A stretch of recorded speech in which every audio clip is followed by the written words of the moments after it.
You know, a year ago, I felt like the Dolphins were a sneaky pick to get to the postseason, maybe even win that division. That didn't happen. Tua was banged up. Offense didn't look like we've seen with Mike McDaniel there. But all of a sudden, there's some tension, you know, based off of Tyreek's comments at the end of the year. How do you navigate that if you're Tua and Tyreek? Be pros. You just got to be pros. We've seen this where the media made things bigger than they were with A.J. Brown and Jalen Hurts. You see how that turned out. They turned out Holden Lombardi. But they just have to be pros. We don't know what's being said in that building. We don't know if they sat down and talked. We just know about comments that were made in the media. But if you listen to the full interview, Tua was very complimentary of Tyreek Hill and saying, hey, he's taking the necessary steps, and I'm proud of him for those things. And I believe that they will get this figured out. They're pros, and they both want to win. So they better get this figured out, and I believe they will. Well, you know, Tyreek, the offense runs through number 10 right there. He runs through the cheetah, and he has a different speed. Tua loves to feed him. I believe that if Tua can stay healthy like he did 2 years ago, this team can be a playoff team. Now, the secondary on the defense is a major issue. But when they score points the way they're capable of scoring points, with the Blur brothers out there, Jaden Waddle, along with Tyreek, and the two running backs, like they have a chance. Tua has led this league in passing. He's led it in yards. He's led it in completion percentage. He can be an elite player if he's protected and he stays healthy. Yeah, I think the last part is the really significant part about this. Can Tua stay upright and lead this team? Because when he is out there, to Baldy's point, they win. Meanwhile, we are taking you to kickoff Dolphins and Bears right here on NFL Network. But for fans in Miami and Chicago, you need to check your local listings for live coverage in your markets. For the rest of you, it's Dolphins and Bears, and it starts right now.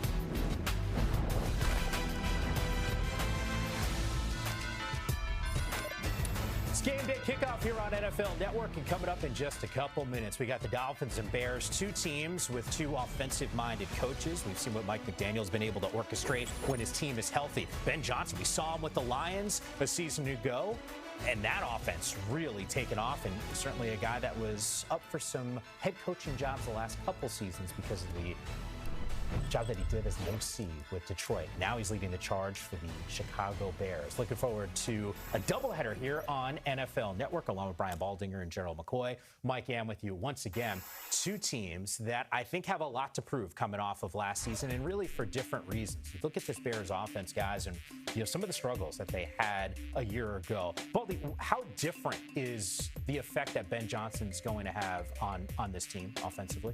Well, their offense made no sense a year ago. Their third down offense was a joke. And I said it week in, week out. This is a guy, though, in Ben Johnson, that has a real good plan. He wants to run the ball. There's an emphasis on it. They've done a good job of building the offensive line around it right now to get that thing going. And then the play action passes, like Caleb wants to take shots. He's got a big arm. He wants to get the ball down the field. He's got some guys that can go get it. Watch Odunze this year kind of break out, along with DJ Moore, along with Burden coming out of Missouri, the slot receiver now.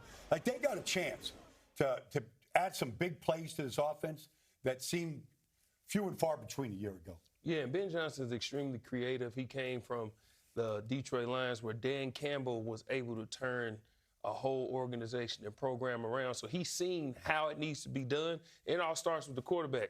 Caleb Williams has everything necessary to be a franchise changer.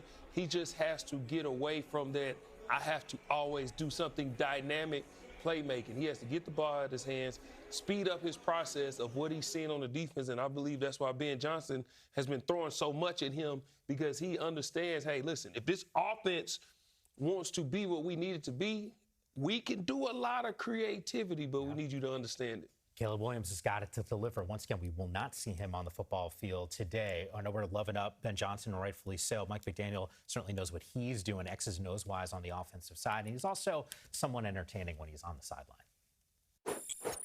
I woke up like at 3 and I couldn't go back to sleep. So I was thinking about when you randomly hit me up that you're YouTubing me. Yeah. And so then I YouTubed you and heard and saw this Trent Dilfer thing. showing all this high school from you. Great. And bro, your technique was trash. You know what I mean?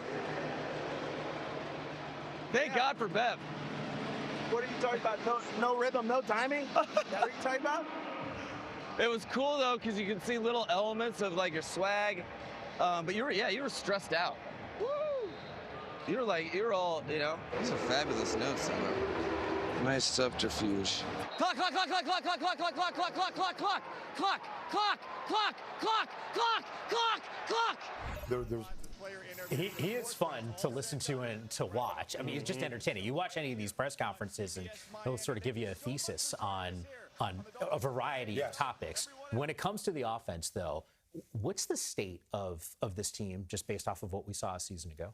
Well, the offense obviously is very explosive. Jalen Waddle's explosive. Tyreek Hill's explosive. We've seen what Tua can do when he's healthy. And I believe that Mike McDaniel has done a great job navigating everything that's happened with us not understanding or knowing if Tua was even going to play football again. Well, how the season started last year with the Tyreek Hill incident, I believe he's done a great job of navigating and keeping them afloat. They just have to come together as a team if they want to push past what happened last year. There is a concerted effort by Mike McDaniel at the very top to get this team tougher. I saw him running wind sprints during the summer and OTAs. They practiced in the soup of South Florida outside in the heat. Run through rainstorms. Like, they don't want any conditions or anything that happened to this team to interfere with getting to the playoffs this year. Yeah. There's a mental toughness that he's trying to develop in his team. And I know you've hammered home this point. If Tua stays healthy, they generally just win. 25-15 when Tua starts and finishes games under Mike McDaniel. Just got to keep that dude upright. Look, we're going to wrap things up here, and we'll get you out to the play-by-play. Adam Amin, Jim Miller will have the call for you. Can I just say congrats? One of our favorite people here at NFL Network, Stacey Dales, will be in the booth with the team. First female with the Chicago Bears in the booth. So we love you, Stacey. She's the best. Can't wait to hear her on the call. You know what school she went to? She's a Sooner! She's in the Hall of Fame there as well. We'll see you at the half. This year it's up to the 35, hoping to boost up that return rate. It went from 1 out of 5 to 1 out of 3, so that's a nice jump.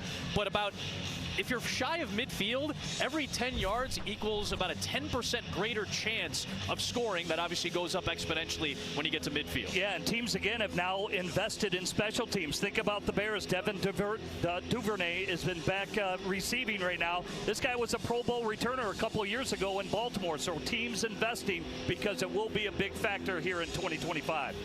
Couple of kick return touchdowns in his career with the Ravens. Comes over from Jacksonville, and they're going to avoid him right out of the gate. And it will be Kyle Monangai, the rookie out of Rutgers, getting an opportunity. A lot of running backs, receivers, and DBs were getting chances on the return. Yeah, that ball will be spotted near the 25-yard line. And Tyson Bagent, who made 4 starts 2 years ago when Justin Fields was hurt, was only used in blowout action last season. Tyson Bagent has such a unique style and approach. Intentional. That's the word Ben Johnson uses when he walks in a room, and there's a seriousness, guys, about him that he kind of extends to this offense in terms of his understanding of what Ben's trying to accomplish with all these shifts and motions. Year number 3 for Bagent, who played a similar style in his Division II college days at Shepherd in West Virginia. Monangai is the back. First pass of the day is incomplete. Looking for the new tight end, the first-round pick, number 10 pick, in fact, out of Michigan, Colston Loveland. Love how you said he got a couple of starts a few years ago. You're 2-2 as a starter, as a backup. That's all you can ask your backup to be. I remember last year, Adam, we said, hey, how did you prepare going into year 2? He said he grinded his face off. I don't know what he did this offseason, but he looked terrific at training camp.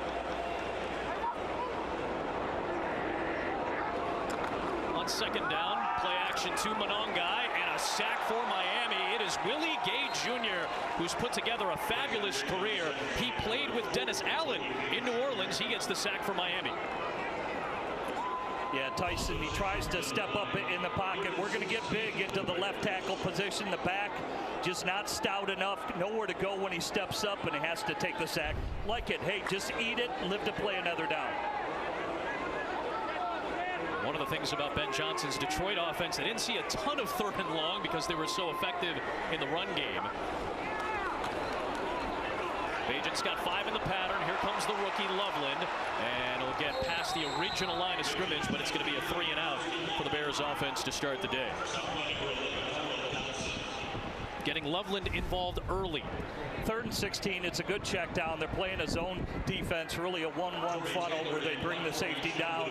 And that's all that's there. You got to take what they give you, give yourself a little bit of room, and hey, let's be honest, you got an outstanding punter who can really flip the field position for the Chicago Bears. So want more and be more productive, but opening series jitters, getting it out of the way. Torrey Taylor definitely punted more than Caleb Williams told him he would last year. He was 2nd in the league in total punts. Malik Washington on the return for Miami. And he spins his way to good field position past the 40-yard line. There is Mike McDaniel now in year number 4 as the head coach of Miami. It feels like perhaps a little bit more pressure on McDaniel and the Dolphins this year after they missed the playoffs last year.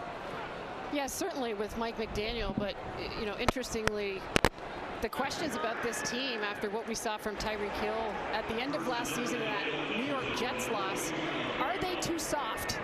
They're sick of answering the question.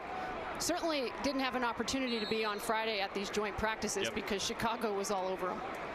Tua Tagovailoa has dealt with concussion issues over the last couple of years, only made 11 starts last year. Very high completion rate. Early flag is thrown on the first Miami snap as Devon Achane, an excellent running back, gets the carry. Dolphins are playing more of their starters than the Bears are. Scott Novak is our official. Legal formation on the offense. Number 79 was lined up in the backfield. That's a 5-yard penalty.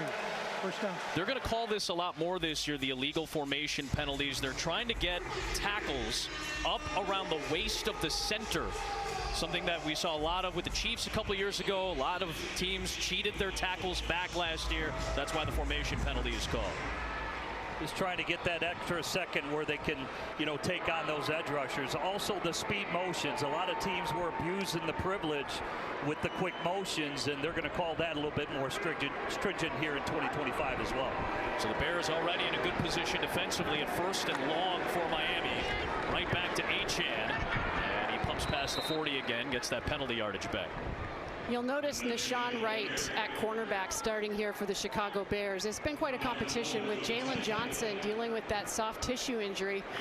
They're hopeful that he'll be back by week 1 for the Minnesota Monday Night Football game.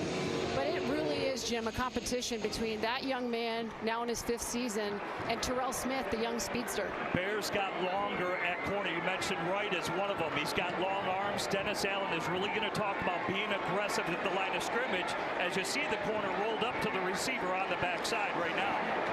So it's an end around from Malik Washington. It's read well on cue by Nashawn Wright. And got a little bit of help from the rest of that front line. Tono Passigno, who's played a lot of football for Dennis Allen, was there too. Just what Stacy was talking about right there. You can't see to the far right, but Nashawn Wright is up in the receiver's face. Watch him. He sheds the block, gets up, he makes the tackle. Long arms, extension. That's not the only way you can be aggressive, but when you've got aggressive corners at the line of scrimmage, really helps out, Stacy. Long arms to the tune of about a 78-inch wingspan for that young man. By the way, was coached by Al Harris in Dallas when he entered the league. Al Harris now the defensive backs coach for the Bears. The lefty Tua dumps it off for Malik Washington, and he gets run down right away by Josh Blackwell. And he prevents a first down just shy of midfield. We'll see if McDaniel's aggressive near midfield on 4th and short. Really love Josh Blackwell. He really has done a lot of things for the Bears over the past few years. Gets a 2-year extension, has played nickel, he's played safety. You see him rally down, creates this 4th down situation here early in this preseason game. You'll often see this, and you'll see this more and more. You'll probably see this from the Bears. You're near midfield, 4th down and short. You're going to see a lot more teams go for it. Ben Johnson's team with Dan Campbell as the head man, notorious for that. Tagovailoa gets rid of it to Washington. He beat Nahshon Wright that time on the near side. It is a first down for the Dolphins. Just a really good job by the receiver finding space over there in the flat for Tua. But guys, it's important. Why are we seeing Tua Tagovailoa play in his first preseason game ever? I'm told he lobbied. He lobbied with Mike McDaniel to get in this game. He wanted some action with his guys. He did not perform well on Friday in their joint practice. As Lou talked about, those 3 picks. Maybe needs a little bit of a redemption here today on Sunday football. It's a good point you bring up. It's the first time since 2021 that he's playing in a preseason opener. And obviously that's a big discussion that takes place among coaches across the league. Achane with a nice play. Chris Williams wraps him up. Williams played every game last year for the Bears. It's a good gain, and it'll bring up 2nd down and 4 for Miami's offense. Yeah, good penetration there by Chris Williams and really tracking it down. Not only played in every game, did add 3 sacks for Chicago, and that's going to be really the talk. Can they get the double-digit sacks from the outside? We'll get into Sweat. We'll get into Dio, who they brought over from Indianapolis. Can their interior, with the revamped and new guys like Grady Jarrett, get some push as well?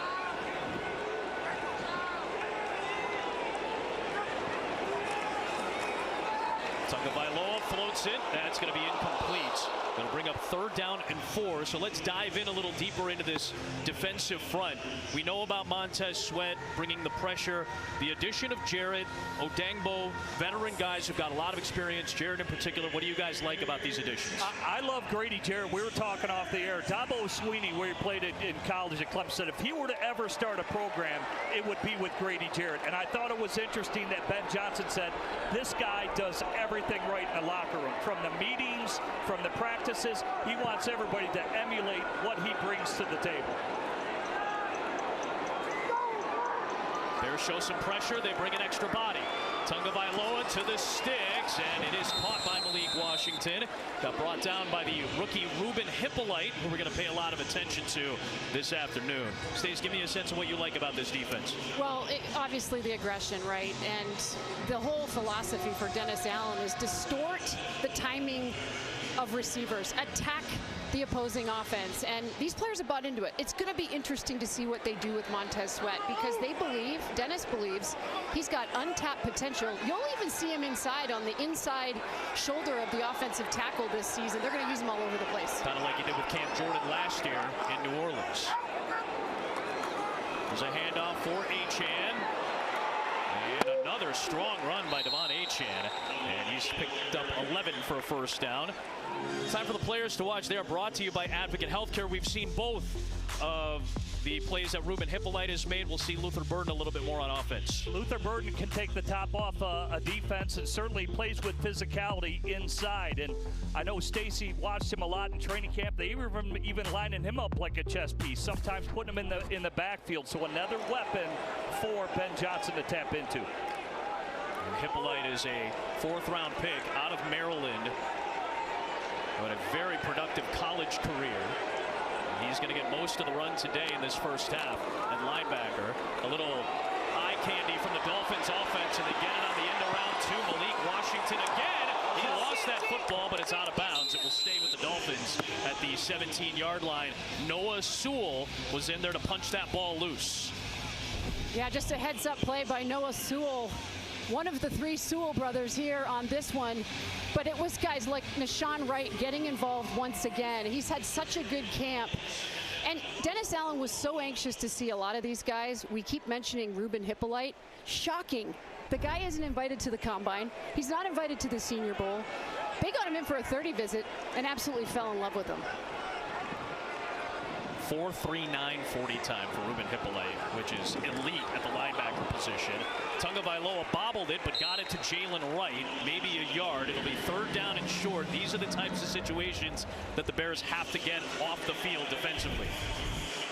Yeah, key red zone. That's an area the Bears struggled last year. In terms of their defense, they finished 2nd overall, but they got worn down towards the end of the year, and it's because their offense was lagging. I think if they can take care of, really get more complimentary football, this should be a fresh defense for Dennis Allen as they roll along, and we'll see if they can get the stop here. You know, Edmonds and Edwards will be the main linebackers, but most of the starters sitting today. Third down and 3 for Tagovailoa. Just a four-man rush on the slant, and it is grabbed by Taj Washington for a first down. A lot of man coverage by Dennis Allen. Staple of the Saints days. Yep. Yeah, and that's where he wants to be aggressive. Those guys at the line of scrimmage, as Stacy alluded to, they've got those long arms. Disrupt the timing of the route. That time just not enough. And Miami is able to get an easy completion for a first down in man coverage. Expect the Bears to be in a lot of man. It's total opposite of what it was under Matt Eberflus. Matt Eberflus more of a Tampa 2 guy. This will be a more aggressive defense going man to man. First and goal from the 8. Here is Jalen Wright, and he's grabbed by Deshaun Wright and muscles his way down to the 2-yard line. This was not a good offense for Miami a year ago. They didn't cash in at a lot of these red zone opportunities. They weren't particularly good on third down. Huge change from what we saw 2 years ago. The Dolphins were one of the scariest offenses in the NFL 2 seasons ago when Tagovailoa was relatively healthy. Frank Smith is the offensive coordinator. McDaniel calls the plays for Tua, including this one on 2nd and goal. Westbrook Akine, a new addition, sliding over to the end of the line. To block for Wright. And a great job by Noah Sewell to grab him and prevent him from getting to the end zone. Got some help from Jonathan Owens as well, and it's 3rd and goal. And this is important because as you watch this replay right here, obviously a goal line stand for the Bears as we're now at 3rd and 1, but they did not like their run defense last year. This is a problem for them a season ago. 28th in the league. Kevin Byard told us this week, if we want to be the best defense in the NFL, we've got to improve our run defense. This is critical for them down here on the goal line. 3rd down and goal. Wright is the back. Going back to him. And one of the best red zone defenses in the NFL last year wants to carry that over. They get the goal line stand on 3rd down. Let's see what the decision is on 4th and goal. Jonathan Ford on the stop. Yeah, good push on the interior. Booker's able to come down the line as well. I go back to play before, the discipline too. Tua tried to draw him off sides, get a cheap half distance to the goal. Bears were disciplined down there, were stout up front, and Booker is able to come down and make the play. Looking for a stop on the goal line again.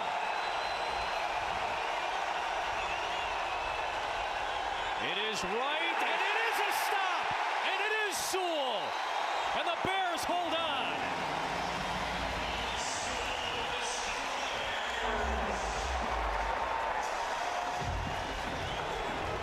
Dennis Allen's defense comes up clutch on the opening Miami drive, a lengthy one, but the plays were made when they needed to be made, and Noah Sewell had a couple of them, punched one out and wrapped up right to make sure the Dolphins stay scoreless. Bears get it with a long field next.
Bears preseason football is brought to you by Advocate Healthcare, Blue Moon, ChevyDriveChicago.com, PNC, United Airlines, and by the Illinois Lottery.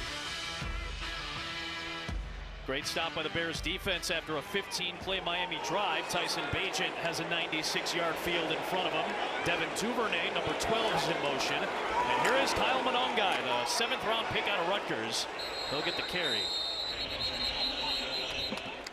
Ben Johnson takes over as the head coach, coming over after 3 excellent years as the offensive coordinator. Took over play calling duties about midway through the 21 season, and Dan Campbell never looked back. He loved what Ben brought to the table. Yeah, really is a creative guy, as I mentioned. One of the best offensive lines in football with Detroit. But you look at the trick play ability.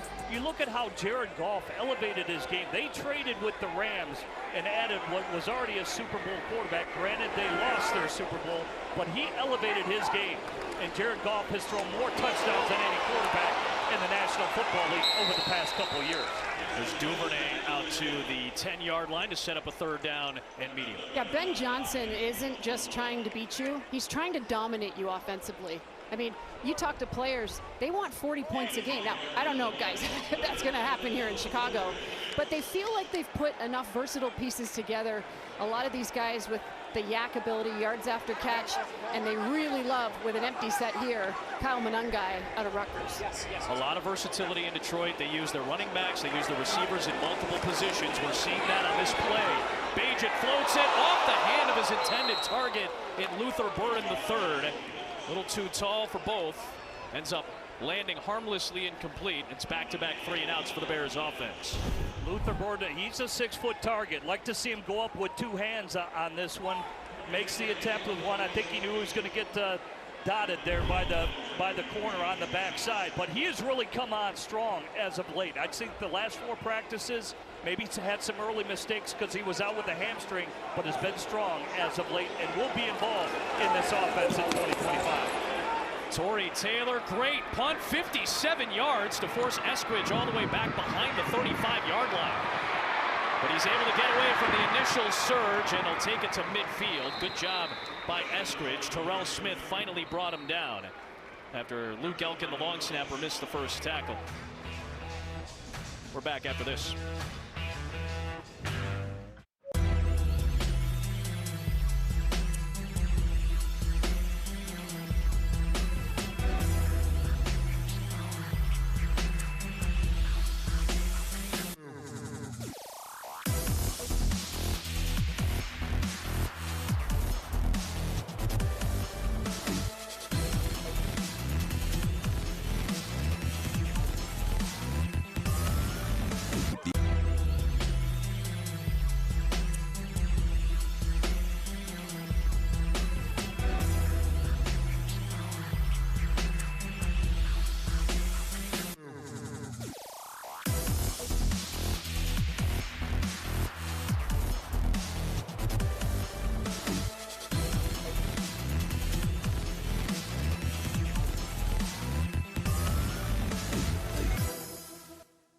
The truth of the matter is we cannot. I just knew that something was different, something was off. I let him know that he wasn't alone. There are people that loved him. And says, Michael, I know you've got a plan to take your life today, but if you give me just 5 more minutes to love you. 5 more minutes, 5 more minutes, honey, 5 more minutes to love. Michael is actually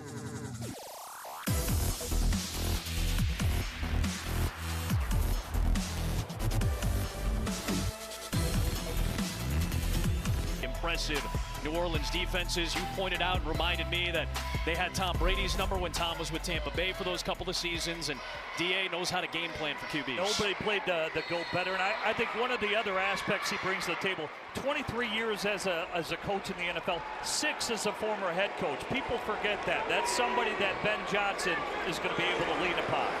Zach Wilson is the new quarterback, and his toss is a little bit low. Josh Blackwell brought some pressure from the safety spot on the young Zach Wilson, who did not play in a game for Denver last year, but made 33 starts for the New York Jets over 3 seasons. He might just be the most important backup quarterback in all of the National Football League. Obviously, given Tua Tagovailoa's concussion history, and they've retaught him, Jim. I mean, he's gone back to the technicalities of the position the Shanahan way under Mike McDaniel. McDaniel, of course, right off that Kyle Shanahan tree.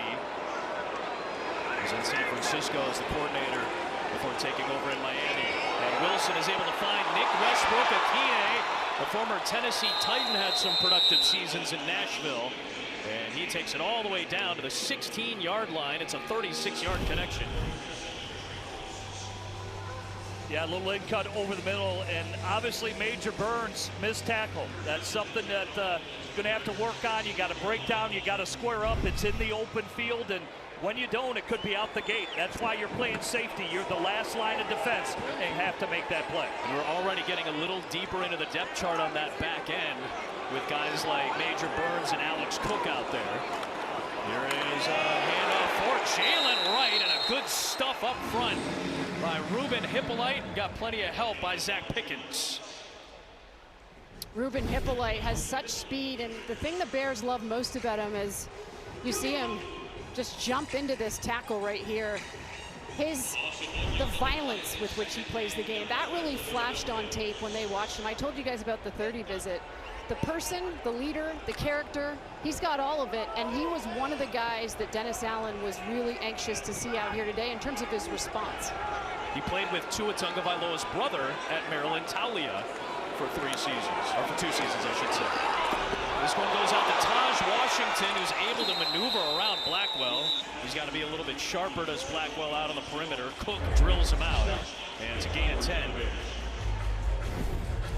Yeah, simple flat route, and Blackwell, well, he missed the pick. He was able to avoid the pick. Now just make the tackle. Again, break down and tackle. Typically, this is what happens in training camps and early in the season. Tackling is not where it needs to be, and we've seen a couple of plays here on this series where players got to break down and bring the player down on the offensive side of the ball. Let's see if they run the play. They will not, and that'll take us to the end of the opening period. Bears offense didn't get much going in the first. Bears defense gave up some big chunk plays on the first 2 drives. They got the goal line stand the first time. We'll see what's in store in quarter number 2 of the preseason. Bears and Dolphins scoreless.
Bears preseason football is brought to you by Advocate Healthcare, the official healthcare partner of the Chicago Bears. We'll look at some photos from that joint practice where things got a little bit testy between the two teams. Bears defense in particular was getting very aggressive. Dolphins ended up getting into some infighting of their own, so some drama before this preseason even began for these two clubs. Let's just say I was at that practice. There were some questionable hits. Yes. But this is what Dennis Allen wants. I mean, they're trying to retrain this group and tackling, get comfortable being uncomfortable. That's the message. 3rd down and 1. Wilson off the back foot, nearly hauled in by D. Eskridge. There is a penalty flag with Alex Cook, the former Panther and Giant, in coverage. And I love just our discussion yesterday. Pass interference on the defense, number 37. The foul was in the end zone. Ball be placed at the 1 yard line.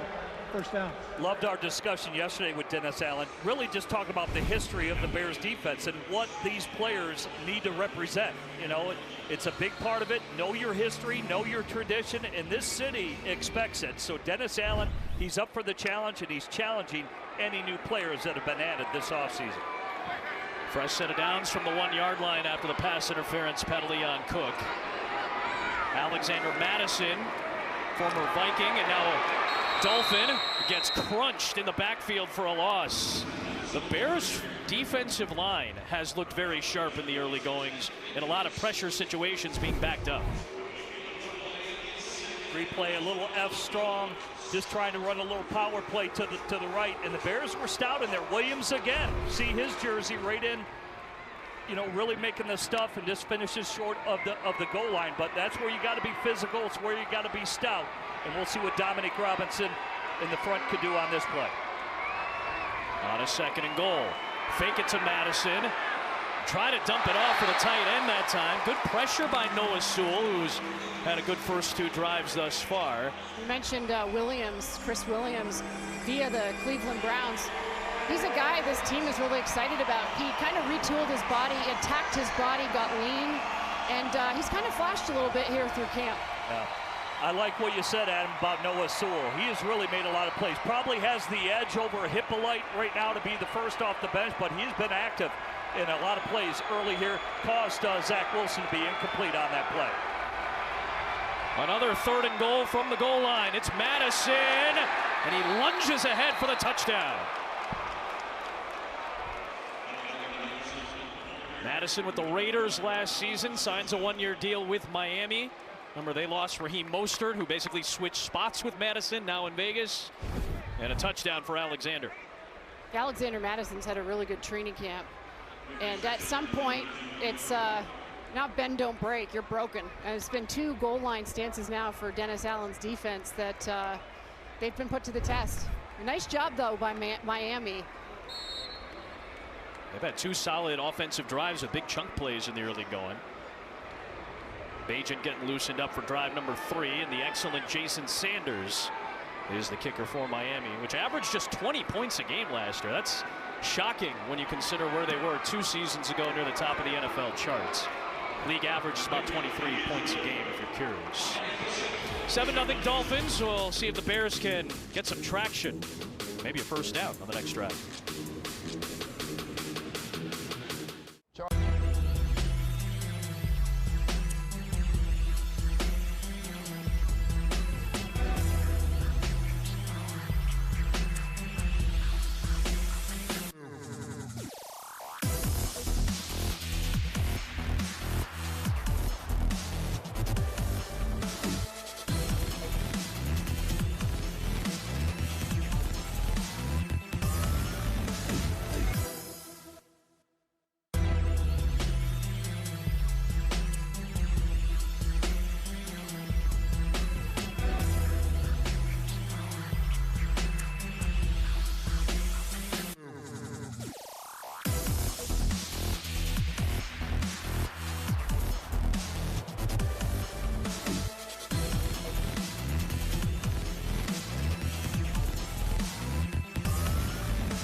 Bears preseason football is brought to you by PNC, the official bank of the Bears.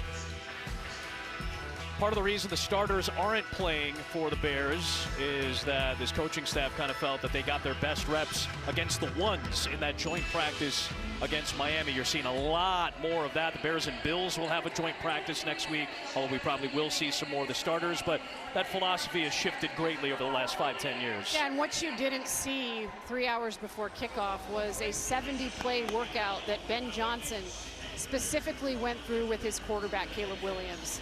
It was very intentional. Jim, it was pretty intense watching it, and he's going to go through another. I assume the team is off tomorrow because it's game day, but he'll go through another 25 plays tomorrow. So they're really taxing him and overloading him with this playbook.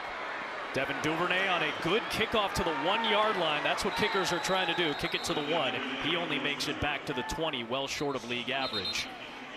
Stacey, you mentioned Caleb Williams, obviously getting the day off today. It's the first time since 2009 that the Bears had one quarterback start all of the games in a single season. Jay Cutler was the last to do it. Yeah, and that's a good thing. There were some ups, there were some downs. Obviously, the 20 touchdowns.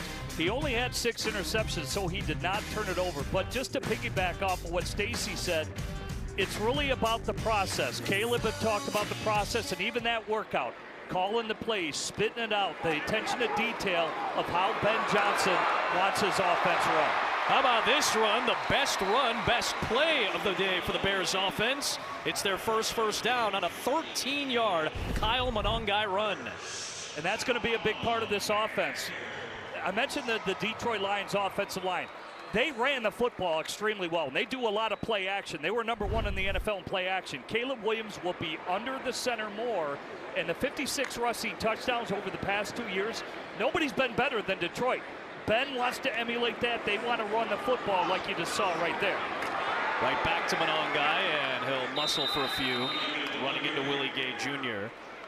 Going to look at Caleb Williams during training camp, getting an opportunity to be under center more. Detroit ran more play action than just about anybody. They used jumbo offensive line sets in the top 5 of rate. They used 2 tight ends a lot. That's a big key for the Bears this year. 12 personnel could be huge for this team, but he likes being under center. Asked him about it this week. Number 1, stresses the defense, plays with them a bit more. Number 2, gets some more shots downfield. Yeah. Here's a play action and a rollout for Bagent. And he's got that athleticism. He's going to try to gain some yardage. He stepped out of bounds, though, at the 45-yard line. That's good enough for the first down. And the beauty, really, of getting under center, as Caleb described it, you're making the play look the same consistently. Yeah. So it's run, play action, run, keeper, run. Oh, we're going to run it. And so the beauty of that is the creativity within Ben's offense. And again, it's going to take the offensive line to get into a good chemistry together. That's why Detroit in year number 3 could run those ridiculous plays that they were able to run. Downfield shot for Duvernay, and he's got it. Devin Duvernay, the new addition. A nice strike from Tyson Bagent for the burst. Big pass play of the day at 18 yards. Nice pocket up front as well. You see the delivery, and this is why they love Tyson Bagent. I mean, he is meticulous about learning the offense. He wants to do everything right from every drill that I watched him at training camp. He's always trying to do it the right way. Well, he throws a perfect strike the right way there to Duvernay. Excellent throw. From the 38, and a little burst that time from Kyle Monongai. There is a flag thrown, though, in the backfield. It's going to be holding against the Bears. Holding. Offense number 79. That's a 10-yard penalty. First down. Guys, this takes us right into the offensive line. One of the big battles today is going to be at left tackle. We'll see Theo Benedette, who right now is listed as the 3rd right tackle. He's actually in the mix, along with Braxton Jones and Ozzie Trapillo in that left tackle spot. Now, Theo Benedette is the Canadian Eagle. You guys know that. I knew you were going to go to the Canadian right away. You know the story to that, right? He was just penalized, but he's one of the locker room guys. We'll get to it in a second. After this first down and 20 play, quick out, there's Duvernay. Same play, and he picks up some of that yardage back. So the rookie talent competition last year when he joined the Bears, Hard Knocks, I think, captured it. Rips off the pants. What's there? It's the bald eagle Speedo, which I don't know goes down in infamy or becomes like a trademark. I was going to say, does that become a citizenship issue with our friends up north now? The first-year pro out of the University of British Columbia, born in Toronto, so on the east side of Canada, raised in Vancouver on the beautiful west side. One of the great linemen in Canadian university football before he went to the NFL.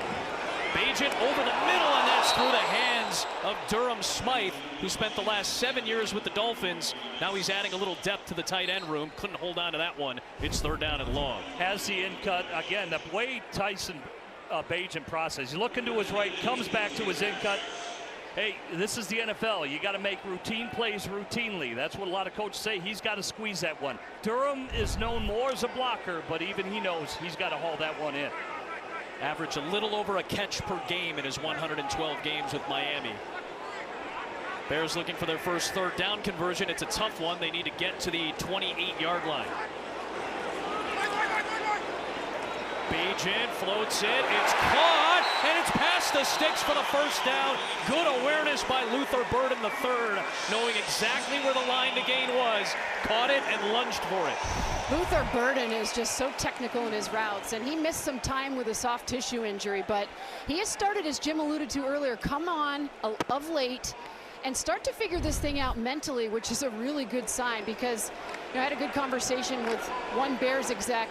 They kind of see him as, if Rome and DJ had a baby, it's Luther Burden. A really nice combination of skill set. Right back to the running game, and this time it's Travis Homer, special teams maven, gets some carries. Burden was the final pick acquired in that massive haul of a trade for the #1 pick with Carolina. So you get DJ Moore, you get Darnell Wright out of it, you get Torrey Taylor, Tyreek Stevenson, eventually Caleb Williams, and now Luther Burden. So some credit to the front office for that trade. It seems like it's going to be a very important haul when it's all said and done. Burden right near the top of the draft charts for the Bears, the 2nd-round pick, one of the great receivers in Mizzou history. Long guy, he's got the first down, part of that same draft class. This is how good our crew is. They hear us talk about 2 rookies, and then we throw the draft class right up on your screen. It's a very solid haul this past draft. Yeah, it's going to be key. We'll see what Ozzie Trapillo, we're going to talk about the Boston College tackle. He's in the mix to be a starter at the left tackle spot. Already, you mentioned the running back. He has really impressed these coaches. And again, you have to think of his special teams value when you look at Monangai. He is making a case of making this team just with his special teams, but already the coach said that he trusts him in his ability to know the plays and know his assignments. Well, the fact that he turned what should have been a loss into a no-gain play, pretty impressive strength by Monangai in the backfield there. Well, right now, guys, he's really 2nd on the depth chart behind DeAndre Swift. That's how good he's been. He's not necessarily the sexy pick in the 7th round, but he brings the consistency that you want. And he was a top 3 runner in the Big Ten. The Bears saw that as, hey, they can run defend in that conference. And he's got great contact balance. By the way, didn't fumble not once in his career in college. Back-to-back 1,000-yard seasons at Rutgers, all Big Ten each of the last 2 years. He's in there to pass block. Bagent has time, dumps it off underneath for Tyler Scott, and he'll set up 3rd down and 2.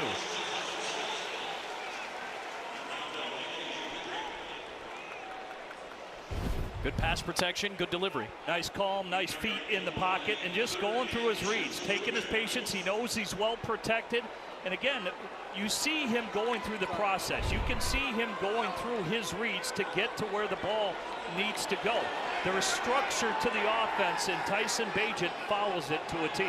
And on 3rd down and 2, he's under center for the handoff to Monangai with a patient run and a first down. It's 1st and goal. A flag late is thrown on the near side of the field. This may be for a face mask, so it'll be kind of a negligible yard penalty, about a yard here added. Personal foul. Face mask on a defense number 22. Half the distance to the goal and an automatic first down. Some of that balance and strength that you're talking about, as you see Elijah Campbell down to the deck. He committed the penalty, and there's the injury to the insult. It'll be 1st down and goal on the other side.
Bears this season at Soldier Field. The opener is 29 days away on a Monday night against Minnesota. You can get your tickets at chicagobears.com/tickets.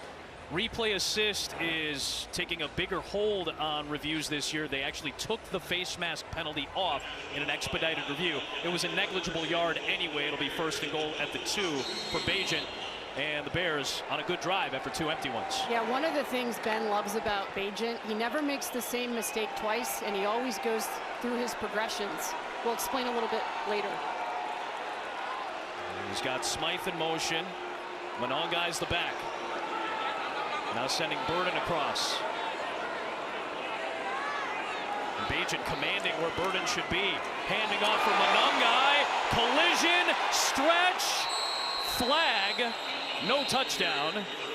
It is going to be a procedure penalty on the Bears. So you saw the movement beforehand, trying to get lined up properly. Full formation on the offense. Number 81 was covered up. That's a 5-yard penalty. First down.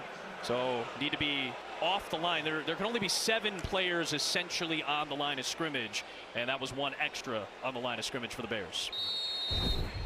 Yeah, and that's for the quarterback. You got to be aware of that too. Line up who's on, who's off. You know, you've got to be able to direct it all. And that's where Ben Johnson talked about the details. They can't be sloppy like that. Coach referred to it as sloppy. These are things that you have to clean up within the offense. As, hey, here you're on the 2-yard line. Now you're snapping from the 7. Roll out. Bagent flips it. It's caught. It is Stephen Carlson. And he'll go back near the original line of scrimmage. It will be 2nd down and goal. I want to go back to something Stacey was talking about Bagent, kind of working through progressions. Yeah, just a really nice rollout by Bagent here. 2 tight ends on the field at this point, but you watch Bagent in practice. Let's say it's a pure progression offense. He's got 4 different reads, 5 reads. He makes the 2nd read, throws the ball. He's going through on air, Jim. Yeah. That 3rd, 4th, and even 5th read. That's how attuned he is to the details. Play action fake to Monongai. Bagent running out of time, and he gets sacked from the backside by Derek McClendon. Brought down in pursuit. McClendon is able to make the play. And it'll be 3rd down and goal. Trying to step up in the pocket again. He's been patient. Ben Johnson wants the quarterbacks to play from the midline, play from within there, from in there, much like Jared Goff. Had to step up twice now, has taken 2 sacks, trying to find a lane to potentially run. But hey, you live to play another down. He didn't turn over the football. Come away with points on this drive. They've converted twice on 3rd down on this drive. Screen pass in space. And Maurice Alexander is not going to get there. Alexander, the 1st-year pro out of Florida International University. Again, if this is the regular season in the first half, there's certainly a lean towards kicking the field goal. In preseason, you're probably going to go for these plays more. And then the question is, when is Ben Johnson going to go for these types of plays in the regular season? Because we know how Dan Campbell and Ben were in Detroit, being aggressive. Yeah, the Bears want to win, much like the Lions. Hey, you want to create a winning culture. And Dan Campbell went for it on 4th down more than anybody because he trusts his team, and they needed to win. They need to feel what winning is like, and I think Ben's going to be very aggressive year 1 as a head coach. Nice throw for Alexander. Did he get his feet down? He did. Touchdown, Chicago. What a touch throw.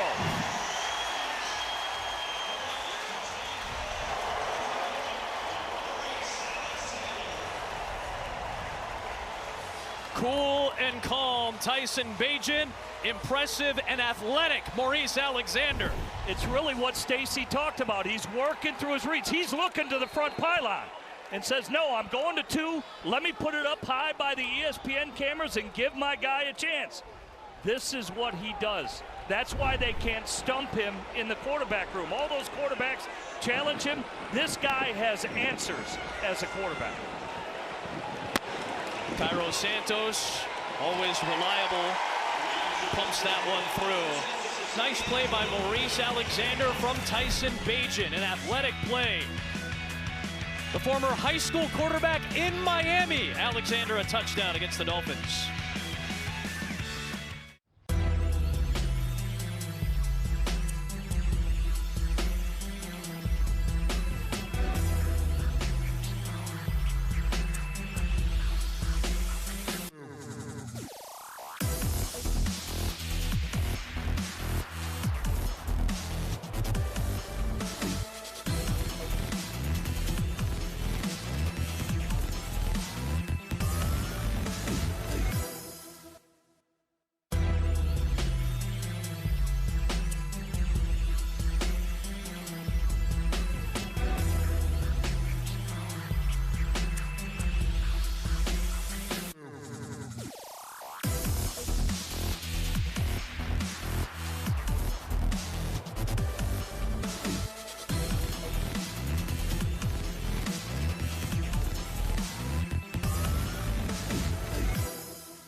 Bears preseason football is brought to you by Blue Moon, the proud beer partner of your Chicago Bears. Which just put together an excellent drive to score their first points of the day. Scoring drive is brought to you by ChevyDriveChicago.com. Great play by the former high school quarterback in Miami. Went to college at FIU as a QB. Became a wide receiver for his final 2 years. Doesn't get drafted. Has to go through the USFL. And then the last 3 years, Ben Johnson saw him in Detroit. Only 7 games, but knew that Alexander had something to bring to the table. And he puts together a very impressive play for the touchdown. Perfect kick to the goal line for D. Eskridge, but a better return. League average is about the 29-30 yard line. That's a great return, well past the 40 for D. Eskridge, who had some issues in Seattle, but is an addition here in Miami for the Dolphins. 42-yard return. So a good field position for the Dolphins offense, and now the Bears defense looking to make another stop like they did on their first drive. Yeah, D. Eskridge is at a really good camp in his connection, in terms of his connection with Tua Tagovailoa. Not to mention in the return game. Yep, huge in the return game. So Zach Wilson's second drive. Under pressure, could not stay on his feet long enough. And this is a rusher that's going to have to make an impact behind Sweat and Odunze. This is Austin Booker, who had his rookie year last year. Yeah, it's really up for grabs, whether it's him, whether it's Robinson. Hey, it's up for grabs who's going to be the next guy. Booker, we've described. I mean, this guy is a poor man's Mad Max Crosby. Probably came out too early, has gotten bigger, has gotten stronger. The Bears like his juice, and you saw it right there on that play. Wins the one-on-one, and that's a nice sack for a loss. Played about a quarter of the defensive snaps last year. Obviously, Montez Sweat was the main man up front who led the Bears in sacks. So 2nd and 18. Pressure again on Wilson. Being chased by Pickens and Ford. And the slide. He is down inbounds. Booker brought the pressure yet again on that play. It'll be 3rd down and long. Jim made an interesting observation with these Bears linebackers. Dennis Allen's really been moving them around. When you think about who the starters are going to be, right? TJ Edwards and Tremaine Edmonds. Probably their most comfortable spots. Mike linebacker for Edmonds and the will there for TJ Edwards. But you like that he's testing them, Jim, and getting them to move around, which we're seeing from these young guys here. He talked about getting the best 11 on the field. So say you have an injury to Edmonds. Honestly, your best bet is to put TJ Edwards at middle linebacker. Then maybe you bring in Sewell as your weak side linebacker because that's where he's best suited to play at. So it's really making guys uncomfortable. Hey, I may ask you to play different positions. And as Stacy talked about earlier, he will use chess pieces. He will move Montez Sweat all over the defensive line to create the best matchup, much like, say, Kansas City does with Chris Jones. He's played D-end. He's played D-tackle, or they just say, hey, Chris Jones, where do you think you like your matchup? Go pick on that offensive lineman and make it happen, Captain. Well, the Bears brought a huge blitz that time, and they got beat by it for 33 yards. Back to Jalen Wright in the run game, and a good one down to the 19-yard line. Coming up on the Advocate Healthcare halftime show, we'll take you to Gooding, Idaho, where Colston Loveland comes from. It's known for its strong sense of community and focus on hard work.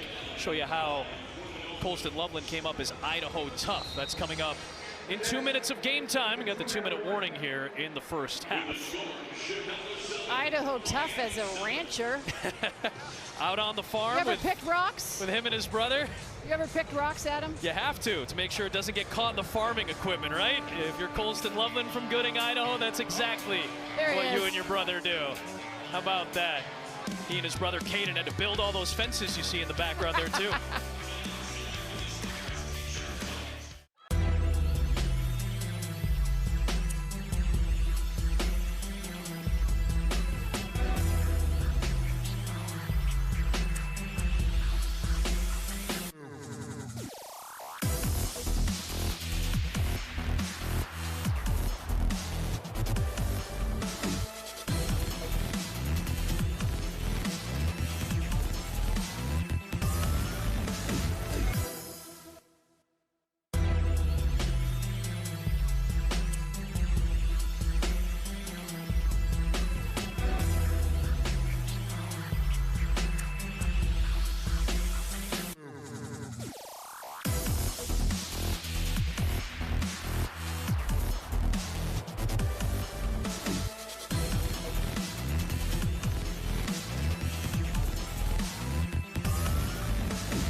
aquí. Thousands of families affected by disasters urgently need support. You can help the American Red Cross provide help and hope to families when they need it most. Please donate today to Red Cross Disaster Relief to help people affected by disasters big and small.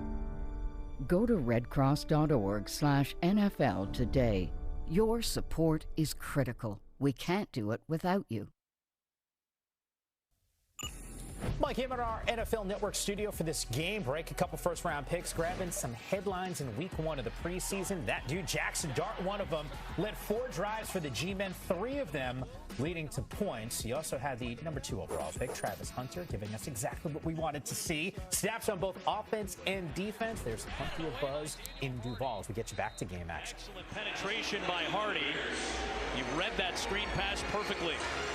Mostly special teams last year, but remember he had the key block punt in the opener. He reads these plays well. Yeah, well, the awareness. He's knowing he's prepared for it, has his wingspan out, ready to bat it down. It's knowing your opponent, too. And obviously, the way football has gone, there's more wide receiver screens, and the awareness to it. So, again, I think it talks about Dennis Allen. The points of emphasis makes a great play right there. And Hardy has had really good preseasons. Last year, he was a sack master. Zach Wilson over the middle's got a man. It is caught by Eric Ezekama, and he's got the first down. And one of the philosophies of Dennis Allen, as we take a look at this replay right here, right over the middle, just a really nice sits right down into that throw, but is protecting the middle of the field. They want to force leverage outside. They've got burned a couple of times in the middle of the field in this first half. Certainly something to be emphasized for Allen.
"24 hours a day."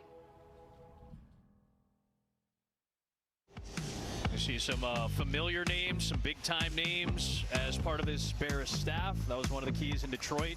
Ben Johnson always talked about the depth of the staff around Dan Campbell. He's done a pretty good job of building this together. Of course, Dennis Allen's defense is still out on the field. It's 1st and goal for Miami at the 7-yard line. League average in the red zone for touchdown rates about 57%. So almost 6 out of every 10 times a team gets here, they score a TD. Bears held the team under 50% of the time in terms of touchdown rate. They've already had 1 goal line stand today. There is Jalen Wright. They won't get the stop this time. Wright bursts through for a touchdown. He's now their number 2 back behind Devon Achane. He and Madison are battling for that number 2 slot this year. So we tried to check out the replay here. Hole looked like it opened up pretty good. Obviously, they get the seal ball. The backside has to close down a little bit quicker. I think that was Dominique Robinson. No, it was 94 on that particular play. Austin Booker, just see it a little bit quicker, come down the line of scrimmage and make that tackle. Yeah, and they're expecting a big jump from him. I don't believe he had a touchdown last year in his rookie campaign, so must feel good to get in the end zone here, albeit a preseason game. He was third in rushing behind Achane and Raheem Mostert, who again went to Vegas. We'll step aside. Kickoff coming when you come back.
Dolphins score a touchdown. They take a 14-7 lead on the Bears. Finished 5-12 last season. Third and final year under Matt Eberflus. Of course, Eberflus was fired after the Thanksgiving loss in Detroit. Started 4-2 last year and then went on that 10-game losing streak. Ended the season with some positivity, snapping that long losing streak to the Green Bay Packers. And Ben Johnson within the division comes over for his first NFL head coaching job. Of course, he had offers, he had opportunities, he had interviews. Opted to stay in Detroit, build up his resume a little bit more, and now has an opportunity with a young quarterback. Alexander has a catch for a touchdown. He'll get a chance to return, and he'll get back to the 25-yard line, shy of league average. Tyson Bagent has 100 seconds and 2 timeouts with which to work in 2-minute offense. And it was interesting to hear from Tyson Bagent this week because he told us essentially there's a piece of Ben Johnson they haven't tapped into, a layer they haven't tapped into. Yeah. And he said it's been 99% gridiron all the way back to OTAs. And I was like, well, what's the other 1%? Personality. Jim, how long does it take? I mean, it's been like drinking water through a fire hose. Yeah. Well, to get to know the coach. I fortunately played under his mentor, John Shoup. Yes. So John was a very detail-oriented guy, very intense that you've alluded to all program. And I'll tell you what, he is go, go, go, and he is not stop. He will not stop until his offense is the way he wants it run and the way he wants it to be. 9 yards on that first split, 10 yards. They give all 10 to Travis Homer. Minute 20, 2 timeouts. Trying at worst to get into field goal range. The check down got deflected into the air. Tyson Bagent was trying to deliver, and it was Matt Dickerson who put that big paw up there to knock it down. So third down, it is 3rd down and 1. I thought they only gave him 9 on that first play, and indeed it was only 9. So it was 2nd and 1, now 3rd and 1. We know that Cairo Santos can kick from distance, but you'd love to get this ball down at least around the 35-yard line at the end of this first half. Well, they'll run it like to get the first down in a short situation with Homer. And it's a fresh set of downs with the clock ticking. You see the Dolphins trying to keep Homer on the ground for an extra 2 or 3 seconds. Good opportunity to run this 2-minute drill for Bajan and company. Another check down. It's Homer. They're giving that to him, so they'll keep taking it. Clock is down to 48, and Ben Johnson will use one of those 2 remaining timeouts.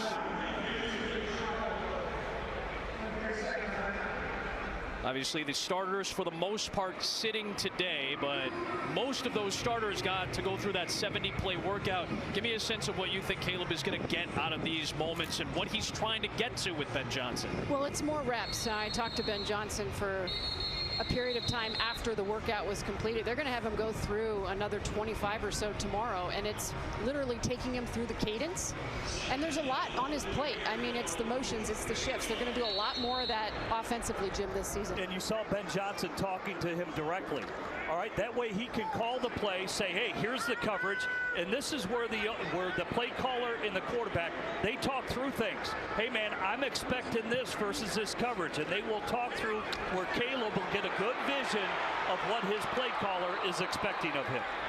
Another deflected pass. Bajan was looking for Steven Carlson. That ended up falling just short. It's going to be 3rd and 4 with the clock stop.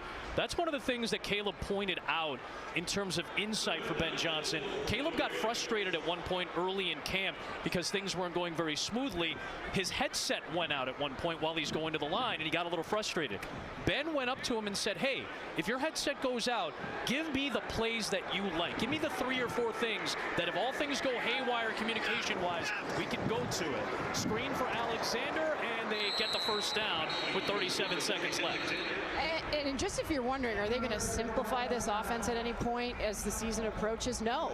I mean, this is a very complex offense. They have overloaded him on purpose. And Ben Johnson told me that I'd rather give him a ton now and have to peel it back than not give him too much, Jim, and say, shoot, we should have done more. When things like that you bring up, Adam, where say the headset does go out, and give me those 3 or 4 plays, that's where Ben, as a coach and a play caller, is going to say, hey, you know the personnel that's in the game. We've already talked about 3-3. So let's say he's got 12 personnel with Loveland and Cole Kmet in the game. All right, what's your top 12 personnel play? We're going to expect you to call that when that happens again. Go to your best play, son. Just a little bit of that insight and experience from Johnson.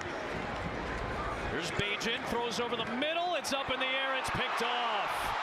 They were trying to find Samori Toure. Instead, Patrick McMorris comes away with the interception for Miami. They're trying to be better ball hawks. They got Minka Fitzpatrick back from Pittsburgh. He's back with Miami to add to that secondary. A turnover for the Bears here. And that's what I'd say for Toure. Either you come down with it or nobody comes down with it. Yeah, it's a tough play. It's contested by Miami, but you've got to fight through the football, fight for the football. You got to fight through coverage. You know they're going to hand swipe it. And so try to prevent the interception. It was a tough play, good coverage all the way around, and well executed on all accounts. I thought Tyson made the right read. Everybody did their jobs there, and unfortunately ends up in a turnover. Yeah, Ethan Bonner had very tight coverage for Miami on Samori Toure. And it ends up with a McMorris pick. So the Dolphins still have all 3 of their timeouts. Jason Sanders has a huge leg. You only have to get down to about the 39-40-yard line to get into his range. Wilson gets swallowed up again. It's Dominique Robinson on cue. And this defensive line continues to play well in this first half for Chicago. Dominique Robinson has absolutely flashed this training camp for the Chicago Bears, and he just swallows up the quarterback right here. Remember, guys, he was a wide receiver for 3 years in college. He starts in college as a quarterback, moves to receiver. He's really only played defensive end for about 6 years. Before that, he was a high school quarterback. So think about all the changes he's had to make. And I would imagine he was frustrated last year. He had a bigger role 2 years ago, was only used in 6 games last season. Yeah, he will be used totally different in Dennis Allen's scheme. They want their defensive ends bigger, stronger, which is why Booker, what we talk about, for him, it's about maturing physically. Robinson is getting there. He's been filling out since he was a former quarterback, and he told us last year he's still trying to gain weight. There is Wilson. The Bears front makes him have to run. Booker chases him down. Dolphins still have 2 timeouts, and they'll use one of them here with 14 seconds left. You are just on the cusp of Jason Sanders' field goal range. Just some really good pursuit here by Austin Booker. Jim mentioned him earlier. He's always going 110 miles per hour. That's what the Bears love about him, and that's the jump he needs to make. Maybe doesn't always make the right decision, but he's going to give you that motor and that effort. Same thing for him last year. Played about a quarter of the snaps as a rookie. Matt Eberflus always used the word instinctual to describe Austin Booker as a rusher. You saw some of that raw talent last season. He's relentless. That's why I did classify him as a poor Mad Max Crosby. We know Crosby of the Raiders. That guy is 100% effort, and Booker has that. He's just got to get bigger and stronger. Again, he came out a year early. Some people thought he should remain in school, so he's just got to mature physically. But if it marries up his size and his motor, should have been a pick for Terrell Smith, and it should have been a touchdown the other way. He knows it too. Should have been a pick with that 4.4 speed, man. And with that speed, there was nobody in front of him. That would have been a house call. Good read. Way to jump on the football. Hey, reads it instinctively. Just got to squeeze it. Just got to squeeze it. Maybe a couple more reps on the jugs machine. Yeah, a couple more reps. But listen, this guy is a state champion out of Georgia. 200-yard sprint, just meter sprint, 100-meter sprint. I mean, he's going to dream about that one tonight. Yeah, that's going to be tough for Smith to swallow. Remember, he's battling right now for that CB2 spot. 4th down and 6. They'll go for it here. Still have a timeout. And it's not going to matter. They sack him out of field goal range. Zach Pickens shuts it down. And I credit Robinson. He's the one that forced Zach Wilson to step up in the pocket. So good push on the outside by Robinson. Seen a couple of flashes, as Stacy alluded to. Look at him right there. That's what causes Zach Wilson to step up, and then Pickens cleans it up. Bears good D to end this half. And that's a mistake for Zach Wilson as well. You're in field goal range for a good long-legged kicker, and you end up taking the play that you can't have on 3rd down and then on 4th down as well.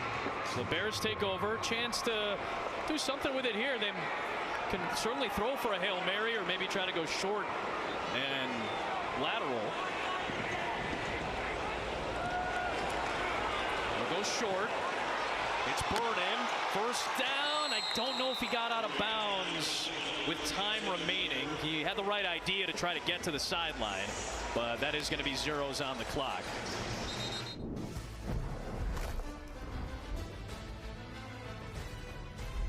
It's game day at the half. Tyson Bagent. Oh, here we go. Back in the end zone. Here's Alexander with the touchdown. Bagent making the most of the opportunity. Remember, no Caleb Williams in this one. And with that, we welcome you inside our NFL Network studios. Mike Am, Gerald McCoy, Brian Baldinger with you.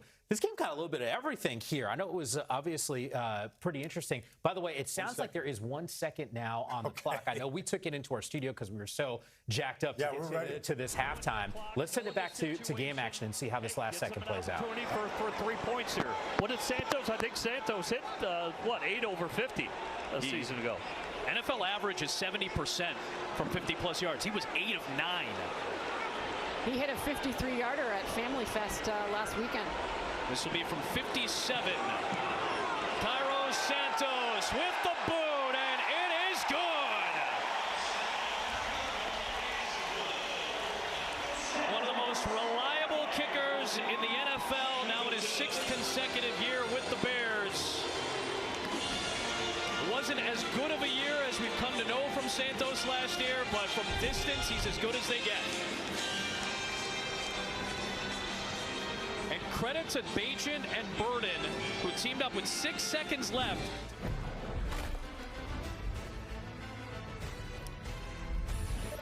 All right, it's game day at the half. Tyson Bagent delivering the strike. Reese Alexander with the touchdown. We know Caleb Williams not playing in this one. 14-10, the Dolphins still on top. Santos, a very 57-yard field goal. You turn to me. It's It's not a 70. It's not 70. We get a little spoiled sometimes. Right. Cameron Little burying that 70-yard field goal for the Jags yesterday, which, of course, went a little viral. Here's the reality. No Caleb Williams. Both you guys said, hey, like this is a little bit of a mistake. We want to see him in this offense. We'll talk about how the Bears' defense has stepped up. But Tua did play. What did you see, Baldy? Well, he took the team on the opening drive down the field, completing a lot of passes, including one on 4th down. Very accurate, as we've known Tua to be. Took him down to the goal line. They got stuffed on the goal line, couldn't get it in. But you see just the short area throws that he made, 5 of 6, just 27 yards. But that's a 4th down completion for a 1st down to keep that opening drive alive. I thought he got protected well. Again, 3rd down conversion right there, able to keep the ball moving all the way down to the goal line. And rather than throw it down to the goal line, Mike McDaniel opted to just work on the run game, and they just couldn't get it past that Bears defense. And ball that we know is not how you start, it's how you finish. And the Bears finished this drive with 3 stops inside the 2. Ben Johnson came and said he wanted to establish a certain type of attitude, a certain type of identity. That's why you bring in a Dennis Allen for this defense.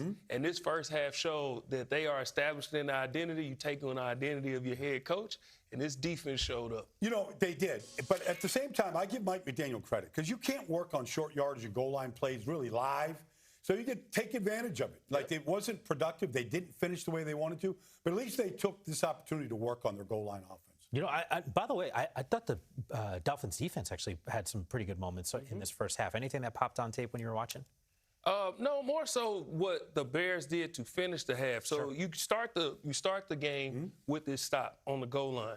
But then you get in a 2-minute drill, and how does the 2-minute drill end? You end with 2 sacks and a near pick 6. So it means they're not only starting well, they're finishing well. So I'm excited to see what they do in the second half. All right, let's keep in mind here, we got a doubleheader action here on NFL Network. This is game number 1. Game 2 is Saints and Chargers, 4 Eastern time. We're already thinking about week number 2. The slate that we have for you here on NFL Network starts on Friday with also a doubleheader and then quadruple header on Saturday. I've made reference to the fact that we do have a second game. Spencer Rattler getting the start for the Saints right across the street at SoFi Stadium, not to mention Travis Hunter delivering in his NFL debut. We'll relive it with you coming up next.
We got a huge day tomorrow, Monday. It all starts at 8 Eastern time here on NFL Network. It is wall-to-wall football. We got Good Morning Football, and my eyes are immediately going to 6 Eastern time. NFL Fantasy Live episode number 1 for the season. Yes, we have everyone covered all day long. And of course, our Fantasy Live crew asking, what are your biggest fantasy draft questions? Make sure you hit them up on X. You can throw it in there. I know our guys are so interactive on that show. Trust me, they'll go through some debates on draft strategy. Is he going first? Yeah, let's find out how this draft order is going to look. Meanwhile, we got some preseason action. Trevor Lawrence certainly got a pretty significant tool on the offensive side. You can see him highlighted right there. Travis Hunter, number 2 overall pick, getting some snaps on both guys, offense and defense. A little option right there. 10 snaps. Come up, guys at the edge. He's going to make an effort this second game not to let that happen again. Yeah, for sure. He'll get that fixed. He's a willing tackler for sure. 18 total snaps played for Hunter. Number 1 overall pick, Cam Ward. Yep. Showing a little bit of that arm strength. Yeah, that's a good whip right there. But of course, it helps when your receiver's wide open in the middle of the field, though. But he saw him, got it to him. Tony Pollard finishing this thing off. That's a good run by Pollard. Good drive by Cam, getting him down there. Yeah. Played 2 series, led to 1 touchdown drive, 5 of 8, passing 67 yards. Russ cooking in New York, getting to start QB1 for the G-Men. They did what you're supposed to do. Yeah. Keep it clean, bud. 1 series, 6 of 7 passing, 28 yards. Story of this game, though, it's a first-round pick in Jackson Dart. A lot of buzz about Shedeur Sanders and what he did the other night. And then what did we see? Jackson Dart come in. Well, it was a beautiful throw. Yeah. Beautiful throw. Little Jordan Humphrey right there for the 28-yard touchdown. That was a 3rd down throw, and he got hit on that throw as well. Dart played 4 series, 12 of 19 passing, 154 yards. More importantly, led 3 scoring drives. Famous Jameis. Keep him in there, J-Boo. Jameis played 3 series in this game, had that touchdown. Giants feel like they probably got a guy now all of a sudden. The Vikings faithful hoping that he is the dude. Had his season cut short, got hurt in the preseason last year. J.J. McCarthy after getting drafted 10th overall. Jordan Addison with the completion. Addison, let's not forget, suspended for the first 3 games for violating the league's substance abuse policy. Still able, though, to play in the preseason. McCarthy had 10 rushing touchdowns in his time at Michigan, flashing the legs. Well, they got some reps for him right here. They're going to break him in slowly. Like to, made that completion on 3rd down right there in the opening drive for JJ. JJ played 1 series, 4 of 7 passing, 30 yards. Kevin O'Connell feels, Baldy, you and I talked to him, like they got their guy. Yeah. Patrick Mahomes, he is the league's guy. We didn't need to see too much from him. 1 play, 1 pass, 1 touchdown. Go put the headset on. Only throw of the day. Something tells me he's like, nah, Eddie, I'm good. I know what I'm doing when I'm out there. We all would agree with that. Justin Fields, the debut for Gang Green. Aaron Glenn, the same as the head coach of the Jets. Remember, used to rock that uniform as a player. Possession for the Jets. Here we go. Justin over the middle. Tight end. Short pass, long run. Good situation right here. Doesn't like Garrett Wilson on the outside. Decided to pull it down himself, and we've seen this before from Justin Fields. Yeah, nice pickup on a 3rd and 5. Played just the 1 series, had the rushing touchdown. Jets rolled in that game. You can see Jordan Love there. And played that 1 series, 1 of 5, 7 yards.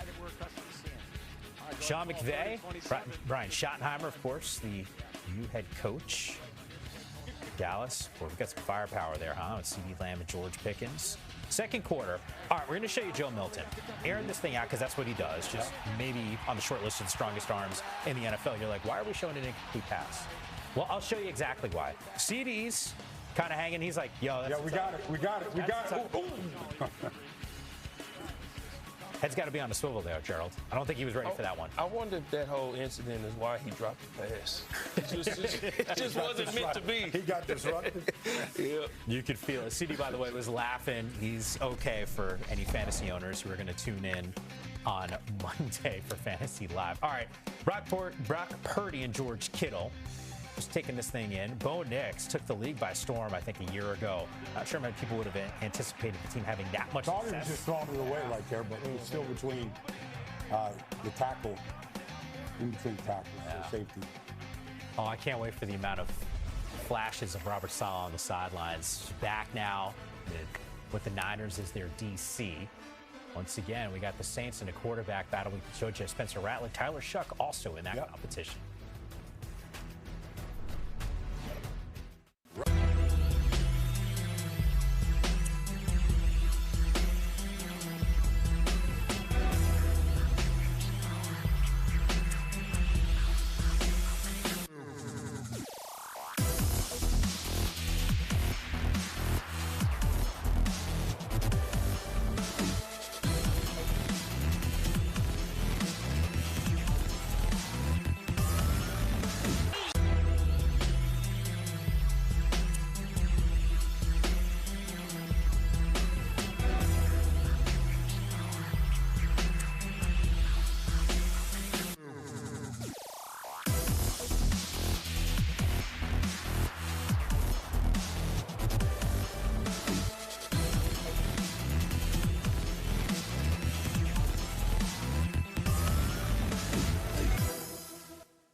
Conversation with your child about vaping today.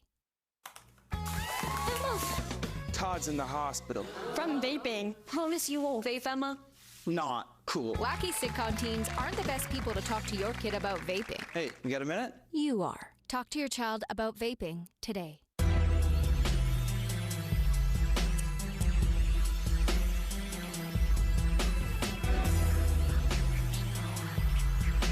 It's drowned out. Buzz driving is drunk driving.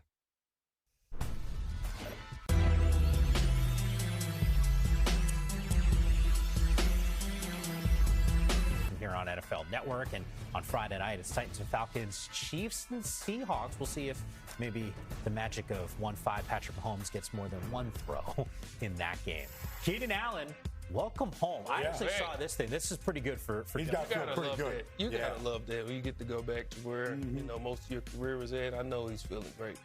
Justin Herbert's like, dude, I balled out with this dude on my roster. Something tells me he's going to have a great He can still beat man coverage with the best of them. Yeah. Great route. Sure. All right. I made reference to this, and we've been talking about we do have a doubleheader today. We'll get you back up to second half right now of Dolphins and Bears coming up in just a moment. We got Saints and Chargers in just a little bit. A quarterback competition. What do we? Spencer Rattler getting the start here. What do we expect to see from him? Growth. You want to see what he's learned from last year and see his improvement. He's been in a QB competition before. When he was in college with Caleb Williams, didn't win that one. Caleb Williams ended up taking his job. So there's no substitution for experience. He's been here before, knows what the NFL entails, and knows what a competition looks like. So he's just going to show his growth and show that he's a vet. Tyler Shuck, once again, an opportunity to flex here. Let's get you second half action between the Dolphins and Bears. Depth chart players. This is Jonathan Kim, the undrafted rookie out of Michigan State, who's working on a kicker role. And there will be a touchback. This is going to go out to the 35-yard line. That's the change this year on the kickoff. So with all that, you may have heard the jovial voice of the chairman of the Chicago Bears as well. George McCaskey is kind enough to come into the broadcast booth and join us, as he often does, at least once a year, once a preseason, to give us kind of a state of the union, so to speak, and a little bit of excitement for the year. As always, we appreciate the time, George. Thank you. I'm sorry, I used to be in TV. Was I breaking the cardinal rule of TV? Don't talk when your microphone's on. We don't mystify this stuff anymore the way we used to, right? It's a lot different now. Obviously, as we get set for the season, 29 days away, a couple more preseason contests. I wanted to get your impressions of the field first. Ben Johnson kind of taking over. Can you kind of walk us through the process of getting Ben, and then your impressions of him as a head coach so far? Well, we got the coach that everybody wanted us to get, and that's not always the best choice. But we think here we've married the best choice with the popular choice. So we're very excited. He's demanding, he's intense, he's focused, he's innovative, he's smart, and the players respect the hell out of him. Yep. Well, you've talked about him being an agent of change, and obviously for the players too. For young Caleb Williams, the impact, you know, I'm always going to talk about the quarterback, and you've got such a young, talented guy, and Ben Johnson really will have really give him a path, a direction here to really bring out his talents. Yeah, we're hoping that quarterback, head coach partnership is going to lead to a lot of success for the Chicago Bears. How have you seen Caleb grow, George? He gets it. He knows what it means to be the starting quarterback of the Chicago Bears. Jim, you know that's a big responsibility. Not everybody can handle it. He can handle it. He gets it. He's a great teammate. He loves to put in the work, and we're expecting big things from him. George, you're in charge of the franchise that has the most Hall of Famers, and another Hall of Famer But was not enough. Not enough, sure. There's a little backlog there. We're talking to Canton. We want to address that backlog as soon as possible. A case. And we can start with Jay Hilgenberg. I think it's a great starting point. And then Charles Tillman. You want me to keep going? I think you got a nice laundry list of guys, and listen, you, especially like me, I'm going to advocate for Peanut as often as humanly possible. I know, obviously, one of the emotional moments of the last year, the emotional through lines of this organization was the passing of Steve McMichael. Obviously, we know his impact on the field.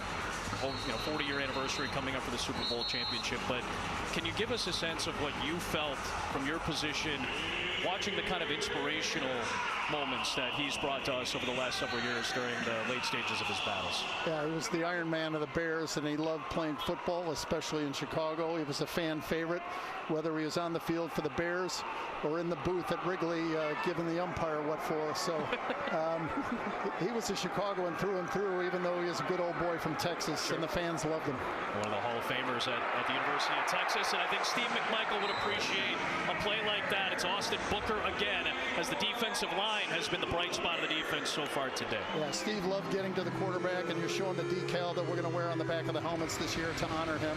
And we're going to have a stencil on the field with his number on it. And we want to make sure that he's properly recognized as one of the all-time greats in Bear history.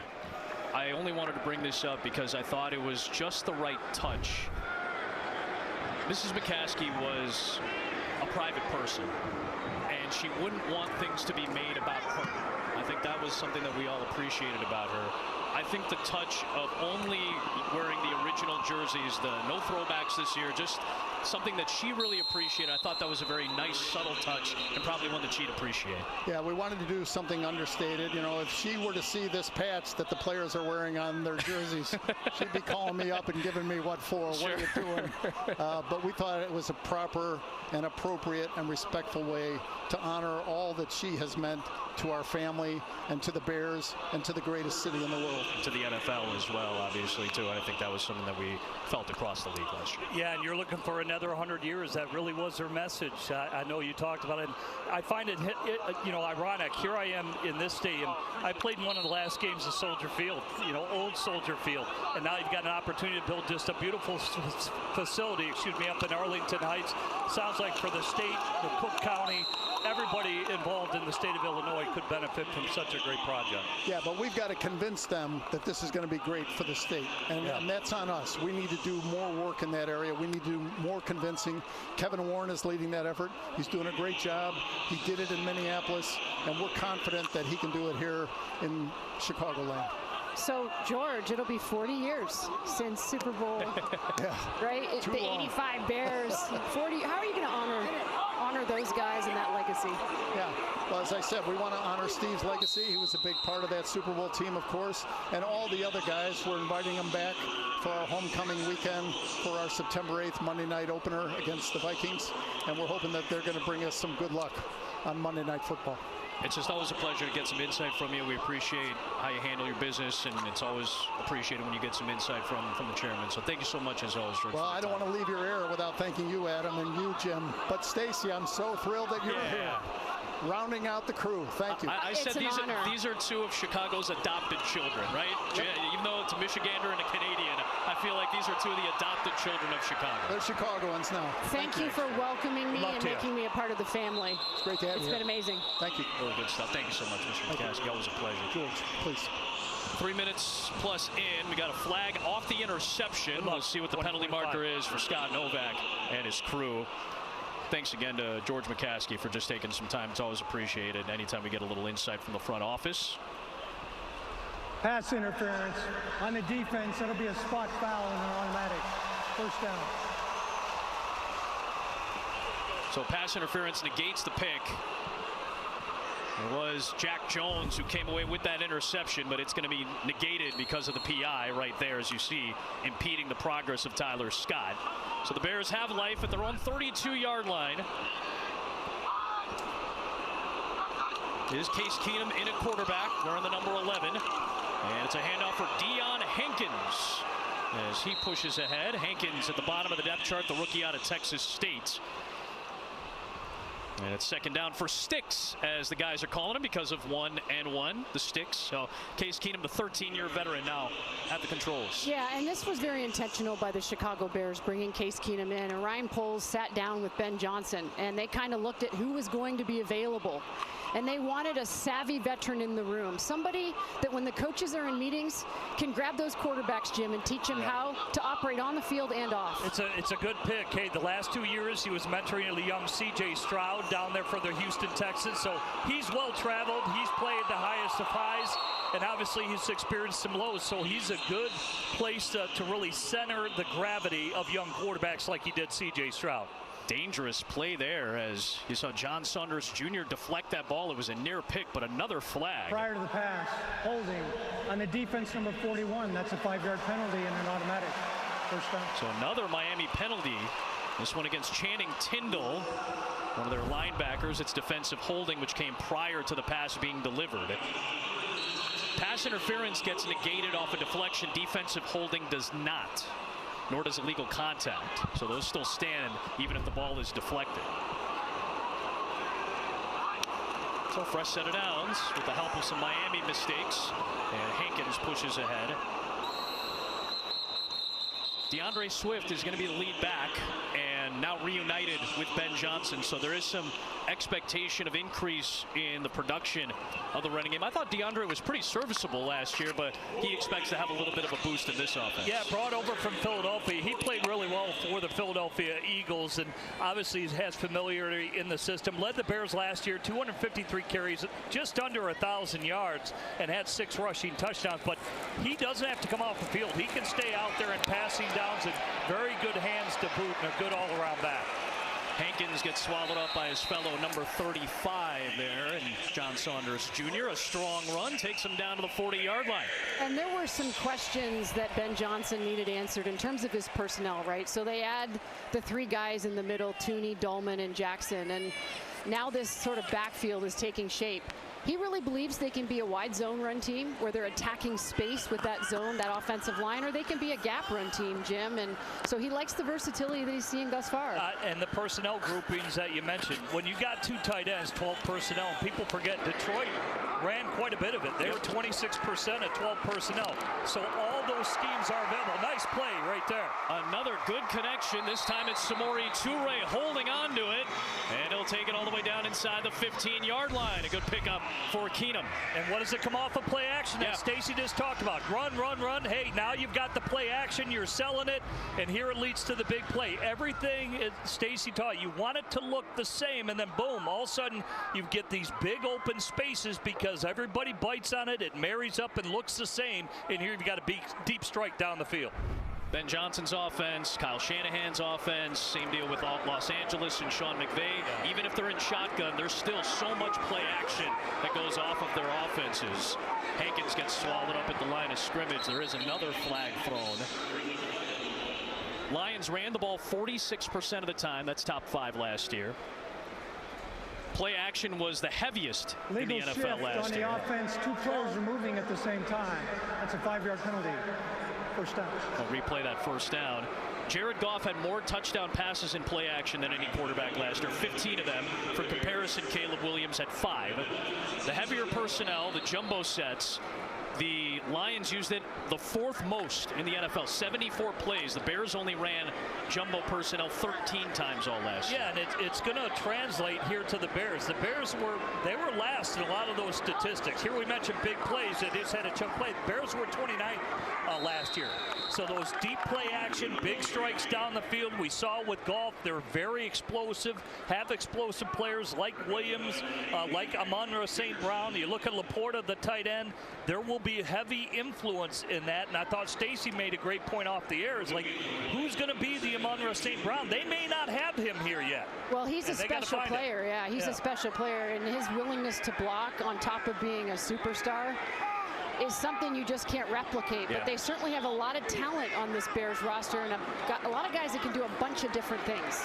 on the slant, good connection. Keenum is able to find Jade Walker, the rookie out of Texas A&M, undrafted free agent. He's about a yard shy of the line to gain, so on 2nd and 15, they get 14 yards to set up 3rd and short.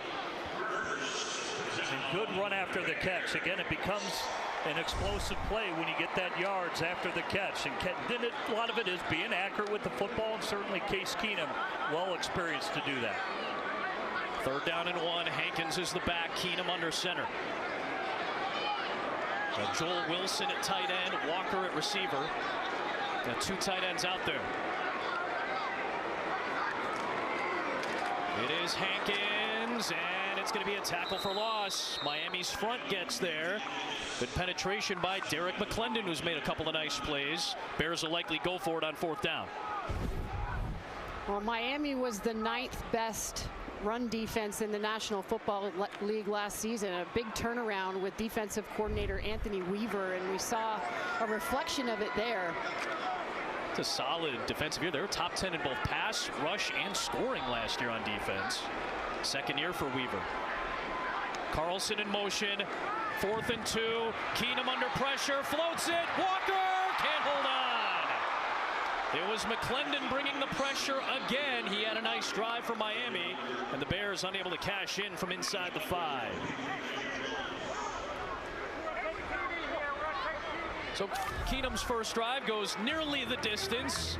Walker extending for it. Kid who was the heart and soul of Texas A&M last season. Unable to hold on. Still a 4-point game.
Is brought to you by Advocate Healthcare, Blue Moon, ChevyDriveChicago.com, PNC, United Airlines, and by the Illinois Lottery. Back in Chicago, Miami has a long field in front of its offense, and it is Quinn Ewers, the rookie out of Texas, their 7th-round pick, in at quarterback, and a leap from Alexander Madison. And there is another flag, plenty of those here in the 2nd half as we go deeper into the depth charts. Holding. Offense number 68, half the distance to the goal. First down. Josh Preeb on the penalty, and Quinn Ewers will be stuck inside of his own 5-yard line. An opportunity for him. 3 years at Texas, 27-9 record. think this offense fits him well, though. Steve Sarkisian, the style of offense they run, there's a lot of motions, a lot of shifts, obviously the quick strike plays. So I think this is a really good spot for him to land in. And I honestly think he's pushing Zach Wilson, potentially be the two there. First and 12, another handoff for Alexander Madison. I can't not sing the Hamilton song every time he gets a carry. Anyway, second down and long coming up. Yeah, Ewers is something that's impressed the Miami Dolphins, talking to their folks before the game, is just his demeanor. He's really poised, really stoic. He anticipates things. And certainly walked into a nice situation with Mike McDaniel. One of the things that's so underrated is his ability to connect with his quarterback and bring that confidence alive, which is what he did with Tua after all those coordinator changes that he went through early in his career. High snap handled. Ewers delivers off target. He put his receiver, Theo Weiss Jr., the rookie out of Missouri, into a tough spot. Trey Flowers came flying in, the veteran defensive back. Yeah, Trey Flowers, he's bounced around the league, but like you said, it's a nice job to clean it up at the end of the day. Probably wasn't the most accurate pass, but Trey Flowers earned an opportunity again, another taller corner that the Bears targeted here this offseason. Pete Carroll loves his tall corners, and Flowers had some good productive seasons with Seattle. That's a veteran, hard-hitting quarterback. He's played safety in college as well. Third down and 5. It's Ewers. On the slant, it's broken up. Josh Blackwell lunging into the intended target, A.J. Hennig, the Lincoln Way East alum, the local product who played at Northwestern. He got stopped by Blackwell there. Adam and Jim, one of the things Dennis Allen did when he gave this defense a message is he went all the way back into history, all the way back to 1997. And he looked at the 16 times the Bears made the playoffs. 14 of those, he told his players, those were top 10 Bears defenses, monsters of the Midway. And that message has resonated, Jim, with this group. And he said it's their obligation to respect history. Heck of a punt, 54 yards. It'll be J.P. Richardson trying to maneuver. Yeah, that was an impressive thing from Allen. 48 seasons, 16 playoff appearances, 14 of those 16 top 10 defenses.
Make it happen. Bears offense on the field, late third quarter. Let's go down to the field, check in with the newest member of our team, Jasmine Baker. Hello, Jasmine. The Bears have been showing support for the next generation of female athletes. Throughout training camp, they've invited 5 high school girls flag football teams to come and watch practice. And these players are getting a VIP access, a chance to meet Bears coaches and players. And to top that all off, President and CEO Kevin Warren and his wife Greta are donating brand new cleats to every team that comes. The Bears are committed to backing the rise of girls flag here in Illinois. Back to you. One of the fastest growing sports in America right now. High schools are adding flag for both boys and for girls. It's going to the Olympics as well soon. It's absolutely huge. I had an opportunity to go cover it down in Birmingham when they had some of the world championships down there. Deanna Flores, the greatest female player. Are you kidding me? Out of, I think, Mexico. Yep. And she's like the Tom Brady of flag. Can't wait for it in 2028. Tom had said it, in fact. He had said that about Deanna. Good pressure that time by Grayson Murphy for Miami. Their defense continues to pad on some pressure against this Bears front. The offensive line is going to be a discussion point from start to finish this year. Obviously beefed up the interior of it with the veterans. Added Ozzie Trapillo on the perimeter. You hope that Darnell Wright continues to stay healthy. But the big additions are on the interior to help the run game. Yeah, bringing in Dahlman and Jonah Jackson. We haven't talked enough about him. Played for the Detroit Lions. Was a Pro Bowl player. People forget that before he got injured for the LA Rams a season ago. And then, like what you said about Ozzie Trapillo, I think it's kind of leaning that way that potentially he could be the starting left tackle. And I think, Stacy, in my opinion, when you've got this guy, Joe Thuney, a 4-time All-Pro player, tied in with that rookie, I think Ozzie will pleasantly surprise a lot of people what he potentially could do. Yeah, not to mention a 4-time Super Bowl champion. Yeah. Patriots and Chiefs. Ozzie's just a good football player. He is not a typical rookie, is what I would say. He's protecting on 3rd down and long for Keenum under pressure. And he's able to get rid of it at the very least. It'll be out of bounds near midfield. It's 4th down. So this competition at left tackle, it's real. It's real. And Braxton Jones, we saw him earlier. They're going to rotate those guys. But the important point here is this is the first week that Braxton Jones has been back 100%. He's been rolling at about 80% coming off that fibula fracture on the left side from last season that he had to have surgery for. So are the Bears going to weigh Ozzie versus Braxton from last season or Ozzie versus Braxton from right now through training camp? Because he hasn't really been 100 until this week. Yep. Multiple injuries for Jones last year, including the one that ended his season against Detroit. Torrey Taylor gets it inside the 5, and it's going to flirt with that 1-yard line, but it's going to head into the end zone. We'll check the penalty marker that was thrown at the 15 on the far side of the field. During the kick, holding, receiving team number 46, half the distance of the goal. First down. Punt touchback goes to the 20. This will go back to the 10 because of the Miami defensive penalty. Taylor thought he could have pinned that one inside the 5.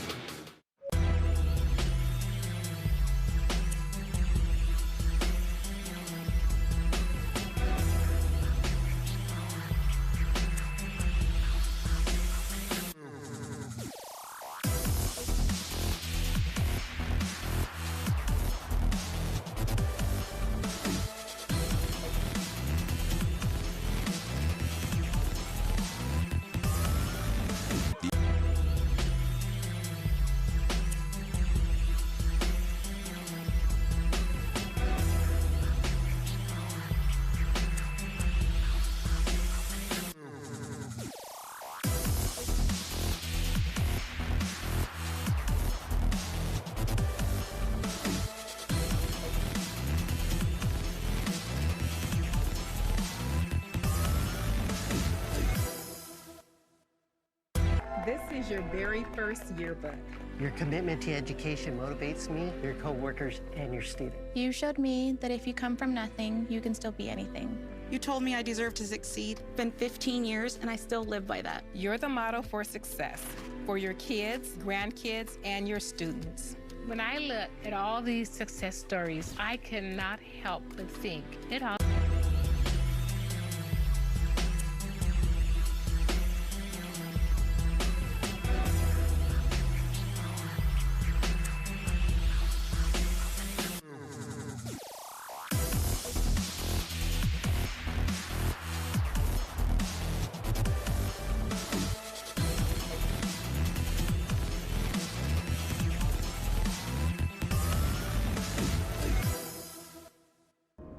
So when you say you'd never leave your child in a hot car, know it can happen. Before you leave the car, always stop, look, lock.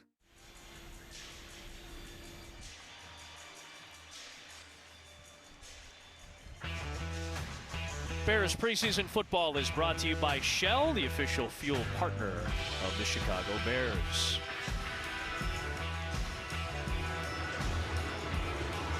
Bears defense last season did show some improvements. Their run defense was porous, but as the year went on, and even when Matt Eberflus was fired, this is still a top 10 scoring defense. There was some improvement over the course of the year, and obviously the talent is there for Dennis Allen too. They have talent. You look at you like the secondary with Jalen Johnson when he returns. I mean, we haven't talked enough about Spidey. I mean, their nickelback side him to an extension, and Kyler Gordon. The guy's got blitz. He gets turnovers on the football, strip sack, fumbles. They have it, and then really it's about the health of Brisker. They've got to get Brisker healthy because Kevin Byard, he led their team in tackles. That guy is a very active safety, so that secondary is very good on the back end. Great play there by Trey Flowers, who's hoping to add some depth to it. We joked with Kevin the other day. It's like, hey, it's great that you had 130 tackles, a career high, but if you're the safety of a team and you're leading the team in tackles, that means the run defense probably wasn't particularly good. He said he wants to get that number closer to 80 and let the defensive linemen and linebackers have more opportunities on shorter plays. Screen pass, and that was dropped, incomplete. Looking for Alexander Madison. Adam, if you ask, and Jim, any position group, they're going to tell you we're the heart and soul of our defense. This secondary actually believes it. Yep. And it's an interesting conversation around Jaquan Brisker with his concussion history. You know, we asked Dennis Allen, are there different teaching points for him? Because it was a very serious concussion, a vestibular concussion last season. It affected some of the cognitive things that he experienced, and he had to do some retraining there. They want him to keep the head out of it, but they don't want to change his play style. They want Jaquan Brisker, the violent player that he is, just keep the head out of it. On third down and long for Ewers, still looking for his first completion. That ball's loose. It is out. It is the Bears that have it. Power Echols ends up with it. And it was Austin Booker who made the impact to knock it away from Ewers again. Austin Booker is having himself a day. And one of the things the Dolphins pride themselves on is their speed. I mean, his ability to come off the edge and chase. He has been on pursuit and in pursuit all day long. And the strip sack here and a heads-up play by Echols. Dennis Allen's got to be pleased. It's the effort. The guy's nonstop. He's going to finish till the play ends. I don't know if you call that a swan dive. I don't know that technique, but it was good to create the forced fumble. 3 sacks and a forced fumble for Austin Booker. How about that? Powers Eckel, the former North Carolina Tar Heel, played for Mac Brown. My old buddy and broadcast partner tackled a Texas Longhorn, which I think Mac probably feels a little bit torn by.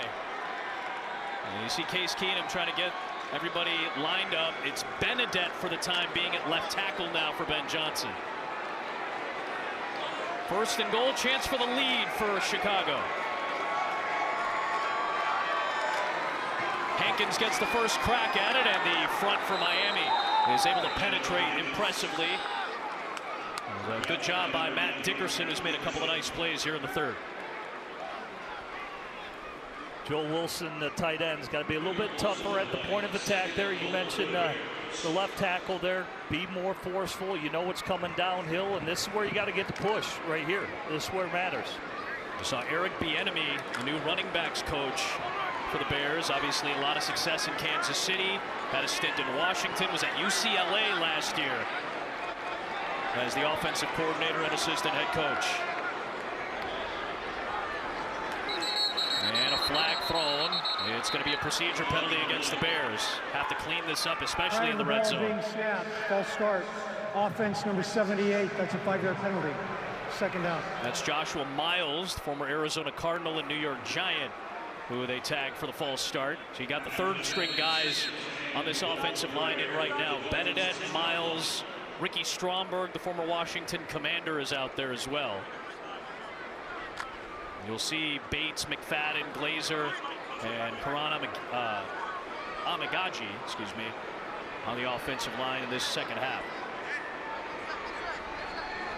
Trying to see if the Dolphins are playing man or zone with that motion from Hankins. Screen pass, sidearm from Keenum. Trying to keep his feet was Toure, and another flag is thrown from the far side. This is offsides, lining up in the neutral zone against Miami, so. Offside. Defense number 42, that's a 5-yard penalty. Second down. Now goes right back to the 5-yard line. It's second and goal from the 5. Nice little sidearm here, I thought, from Keenum. Yeah, that's what a veteran does. He sees the flash of color coming to the outside, because typically on those screens, you're not going to get a lot of hands on an end man on a line of scrimmage who's too far out. So you've got to have the good arm angles, got to manipulate it, and be able to throw around guys. And Case Keenum's a veteran who can do that. 11 personnel, 1 back, 1 tight end here. Richardson in motion. Handoff, Hankins, not there. Wasn't down originally, so to his credit, he alertly lunged ahead for a couple more yards. It'll be third and goal from the 3. Well, Case Keenum may not have the bomber of an arm at this stage in his career, but the Bears really feel like he can, to Jim's point, really sling it around. And he's seen everything. I mean, we say that all the time, but when you have that luxury in this league, you have trust in your play caller, and that's what they have with Case Keenum. And a veteran presence that at times has been lacking in the quarterback room. It was a much younger room last year, even though Brett Rippon was in for a while. Third and goal. Play clock winding down. It's Keenum. 13-year NFL veteran is going to sling it for the touchdown. It is caught by Hankins, and the Bears have the lead.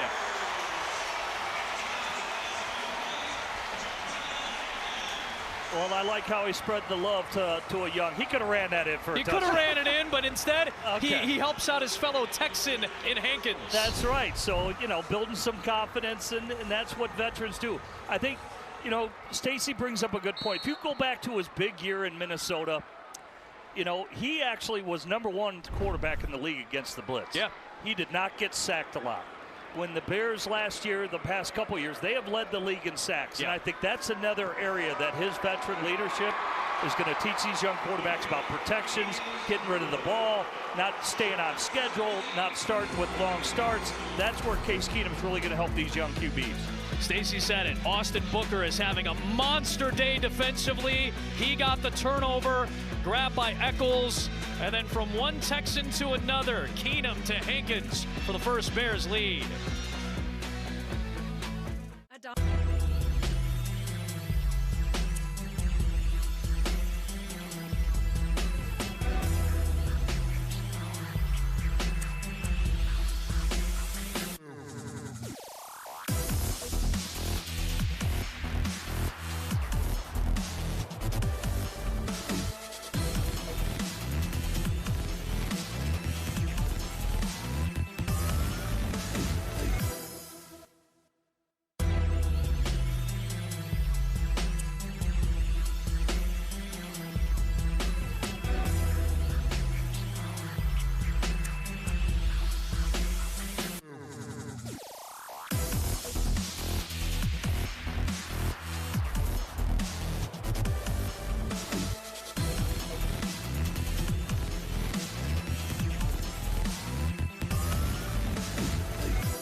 Satters. Case Keenum's FBS passing touchdown record. He stood by himself up until Dylan Gabriel finished his college career with the same amount. Obviously, Gabriel with the Cleveland Browns now. And, of course, a Division II legend, Tyson Bagent. He just had his passing touchdown record passed last year by John Matacho, finished with 162 touchdown passes at the Colorado School of Mines. So a couple of collegiate legends. And hey, Caleb Williams, you get your number retired at USC when you win a Heisman. That's a pretty good group in terms of resume right there. Here is Eric Ezukama, an excellent return to Chicago territory. Bears special teams has not been as sharp in kick coverage today. That's going to upset Richard Hightower, who's the only holdover for the Bears coaching staff. Ben Johnson recognized how important Hightower was to the special teams positives last year for Chicago, so he maintains his job. 40-yard return, though, against Hightower's kicking unit. But let's not forget, Case Keenum was in Houston last year. Yep. And who was he mentoring? C.J. Stroud. C.J. Stroud. So he can bring that experience to Caleb Williams into 25. It's an excellent point. Williams, you can already see how much he's leaned on somebody like Case. Ollie Gordon is the rookie running back, 6th-round pick out of Oklahoma State, standing next to yours. And he'll sling it away. Another incompletion for Quinn. That's a great shot. That's a lot of collegiate experience, talent, and accolades in that shot right there between those three. Yeah, with J.T. Barrett, their quarterback. Yeah, that's pretty good too, right? J.T. Barrett had a pretty good run until they got hurt at Ohio State. That's right. I just think it says a lot about quarterbacks that play a lot of football. Bagent throwing 159 touchdowns, that's throwing a lot of football. I think 50-plus starts in his career. I think we see Jaden Daniels last year, 5-year starter. You look at Bo Nix. These guys played a lot of games, and Bagent is one of those guys as well. Here's Gordon. Nice spin by Ollie Gordon, who breaks through inside the Chicago 30, and the rookie makes an impact with his first opportunity. And you got these three guys, Jaden Daniels, Bo Nix. Hey, Cam Ward, the #1 pick. He started a lot of college games in different levels. To the fourth quarter we go.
Bears preseason football is brought to you by Advocate Healthcare, the official healthcare partner of the Chicago Bears.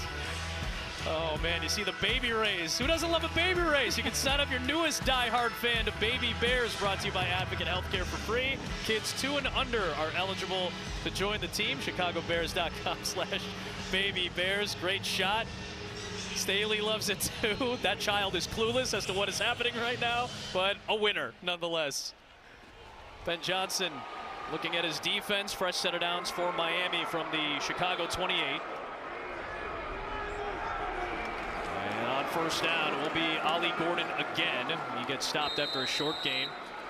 Rome Odunze is kind enough to pop on a headset. Second year in the National Football League. Last year's number 9 pick by the Chicago Bears. Rome, thanks for the time, buddy. Yeah, thank you for having me. Appreciate it. First and foremost, obviously the headliner of the offseason is Ben Johnson. Just the big scoop to bring him to Chicago. You watched him from afar. You watched him from the division. What were your thoughts when the Bears hired Ben? Oh, I loved it. I loved it. You know, I got to play them twice last year, and I got to see their explosive offense, and with Saint and, you know, J-Mo and all those guys over there doing great things. So when we hired him, you know, I knew we were in for a treat. So it's been nothing but, you know, hard work and a delight to work with him so far. Rome, I watched you and Caleb in a pretty intense throwing session about 3 hours before. Seen that? I saw you. I saw you. Where's that chemistry going? Oh, it's good. It's good. You know, something that's continuing to build, and, you know, that's why we're doing stuff like that. You know, throwing sessions anytime we can get more reps, just to make it as crispy and as, you know, seamless as possible. So all those reps matter, but we're building for sure. Rome Odunze kind enough to join us. It's brought to us by Advocate Healthcare. 3rd down and 6 for Quinn Ewers. Oh, what do we got? You got your analyst hat on too there, Rome, if you see something. A blitz. It was a blitz. Ewers able to find Madison. Trying to get chased down. Okay. He does get chased down eventually. Oh, we'll be good. Carl Jones ended up missing a tackle, but finally the tackle was made. Rome is with us on the sideline, Jim. Well, you had your share of those run after the catch last year. You were 3rd on the team in receptions, over 50. And I guess let the Bears fans know, what do you think is the best part of your game? What do you think you'll show this year of what you can do? We know you're ultra talented, and clearly last year, I know everybody expects more because you're way capable of a lot more. Yeah, honestly, I don't know if I could pinpoint one specific thing. I tell people I'm a very versatile receiver. I feel like I could be a yak receiver. I could be a possession. I could go, you know, make, you know, incredible plays down the field, short distance, medium. So honestly, you know, I feel like I'm the guy for whatever they need. You know, whatever the play calls, whatever the, whatever that play is, I can make a play on it. So, but, you know, I need to show all those different things. You know, I think I'll show different glimpses of those this next season, but I say all around I can do everything. Rome, work with me on this one. Somebody on your staff told me that if you and DJ had a baby, it would be Luther Burden. Because of the skill sets that you both bring. right, yeah. Because of your contested ability and run after the catch, and because of your speed, and then because of DJ's obviously ability to be incredibly versatile. What I guess the point is, what have you seen from Luther Burden that he's adding? Man, he's a playmaker. I see, you know, where people make that, you know, analysis. You know, he has a great combination of skills. You know, he can make a play down the field. He can make, you know, as soon as he gets the ball in his hands, he, you know, has that DJS, make people miss and get loose. So he's shown a lot to us, you know, in the little time, you know, that he's been able to, you know, be out there and be live and make plays. So, you know, the sky's the limit for him on his potential, but he's just continuing to grow.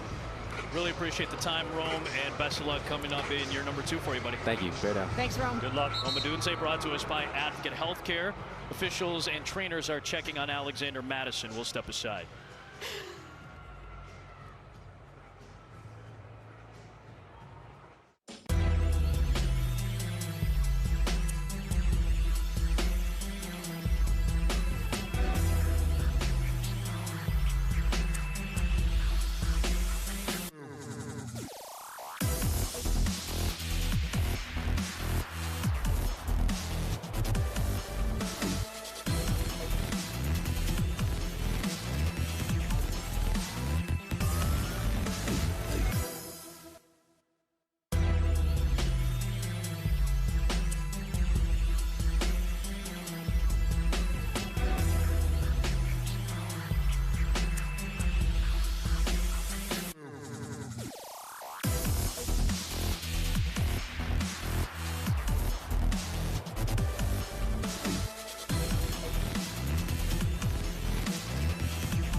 NFL Network.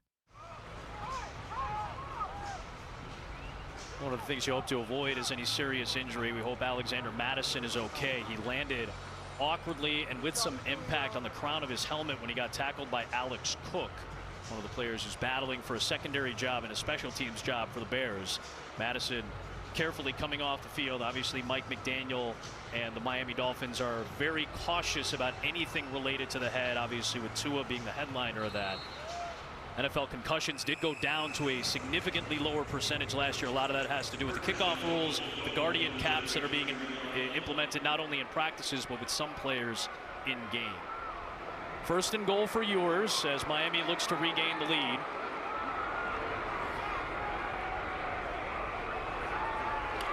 They've leaned on Ollie Gordon on this drive, and a good job by Swayze Bozeman from the backside. Former Kansas City Chief came around to make the stop, and it's second and goal. Another player is down here. Good to see that Flowers hop up, but he went right back down. Yeah, it is Flowers. I didn't know if it was Bozeman on that play. Let's see.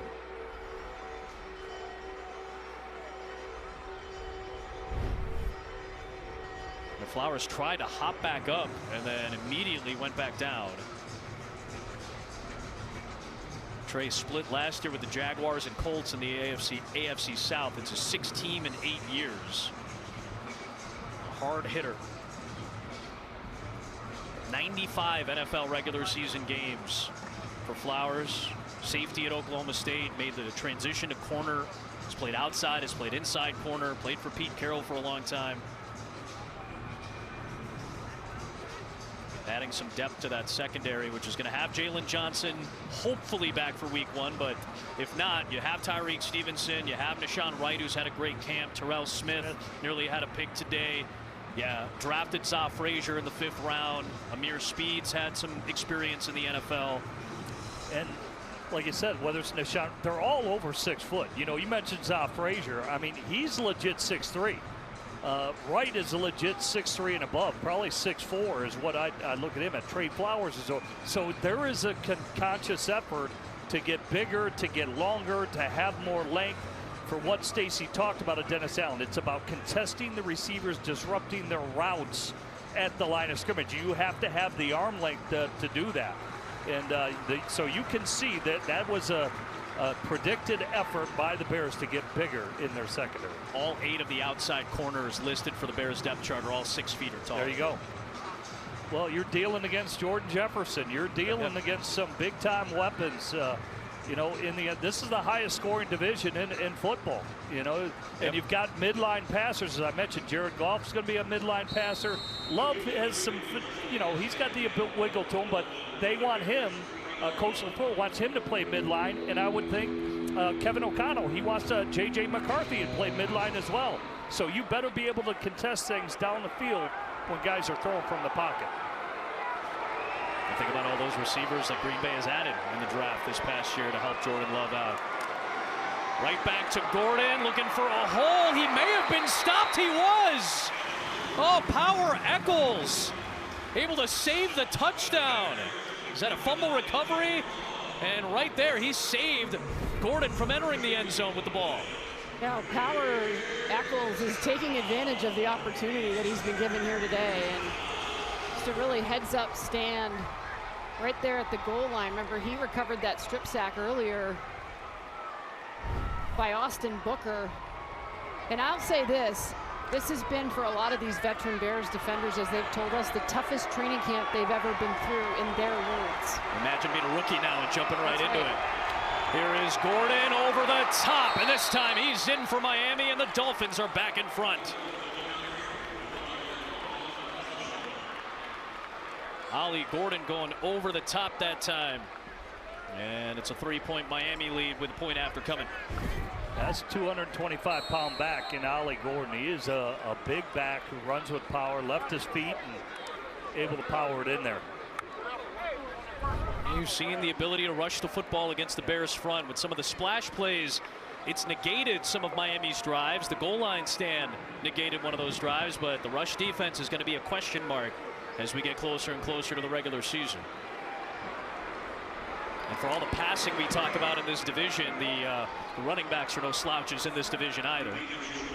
So the Bears are going to have to be ready for that ground game in the grinded out NFC North this year. Miami's got the 4-point lead.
Miami leads by 4, 12 to play fourth quarter. Down to the field, and our man Luke Canellis. Adam, before the break, you guys were talking about the battle at cornerback opposite Jalen Johnson, who's out with his injury. Tyreek Stevenson, Deshaun Wright both started this game. Terrell Smith should have had a pick 6, and Josh Blackwell's been in the mix all day long. I asked assistant GM Ian Cunningham on our Fox 32 pregame show if Jalen Johnson will be ready to start in the opener against Minnesota. And here's his quote.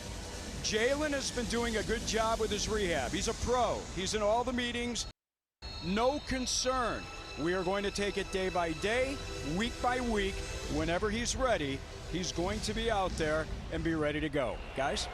Bears extended Johnson last year. Bears have extended Kyler Gordon. Short free kick, kicking team. Ball be placed at the 40-yard line.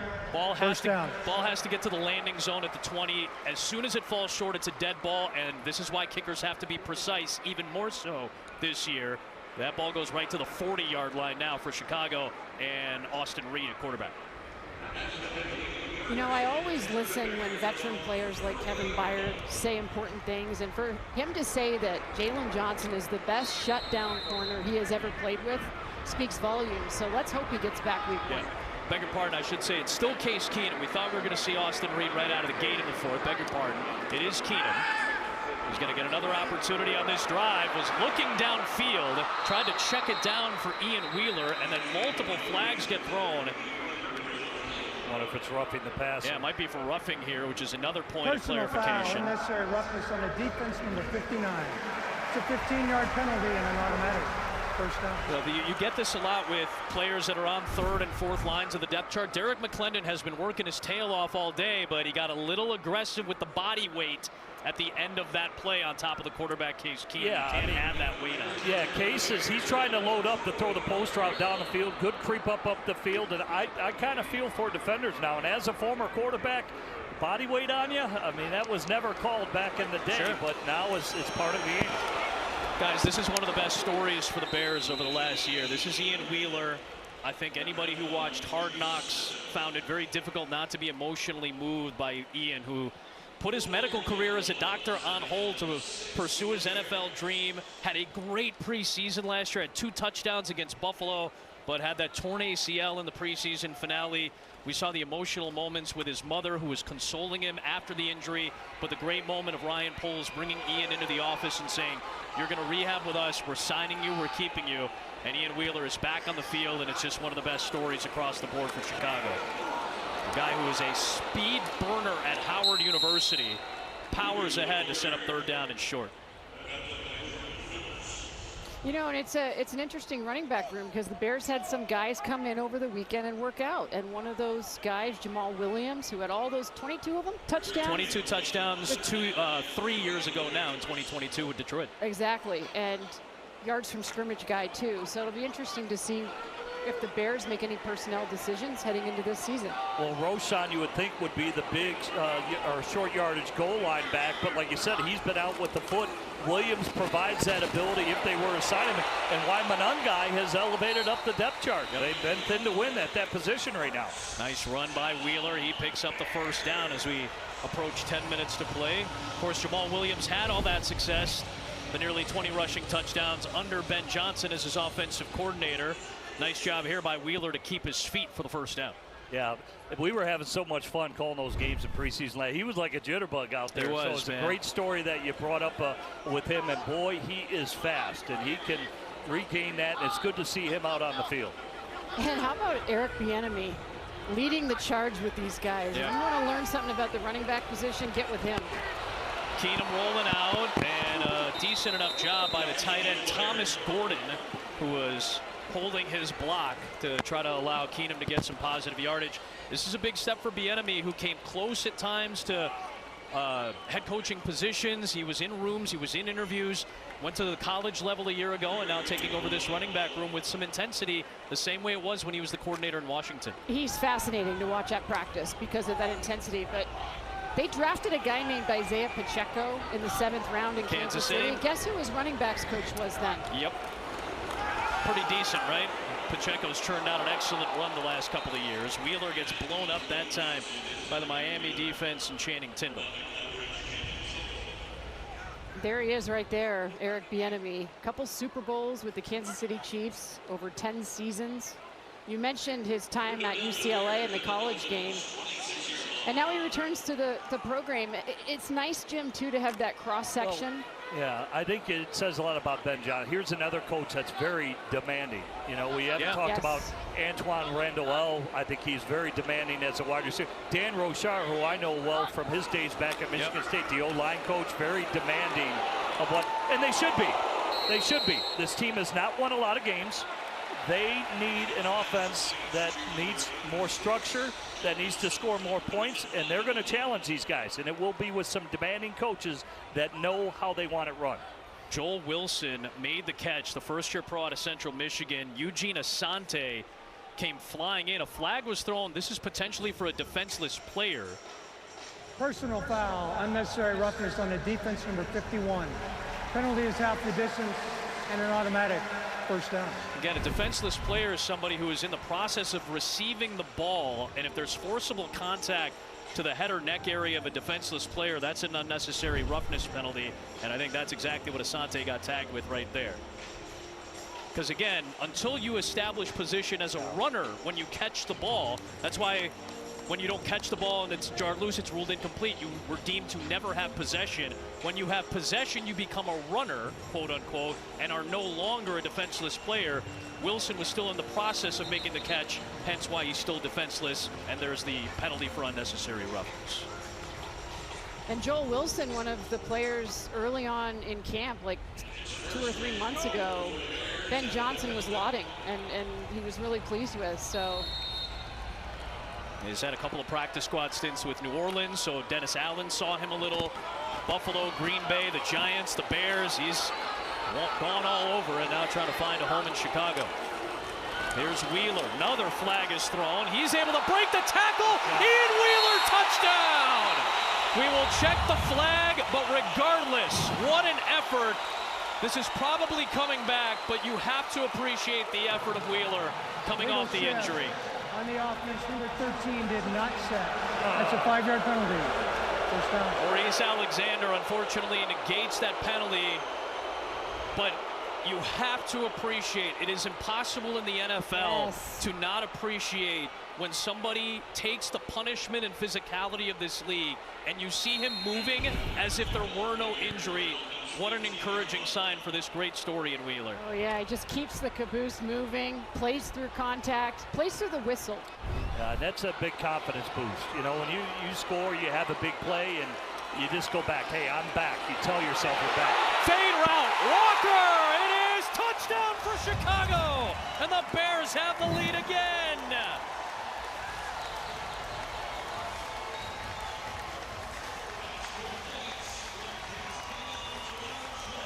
The little floating fade pass for the rookie out of Texas A&M by way of Grand Valley State.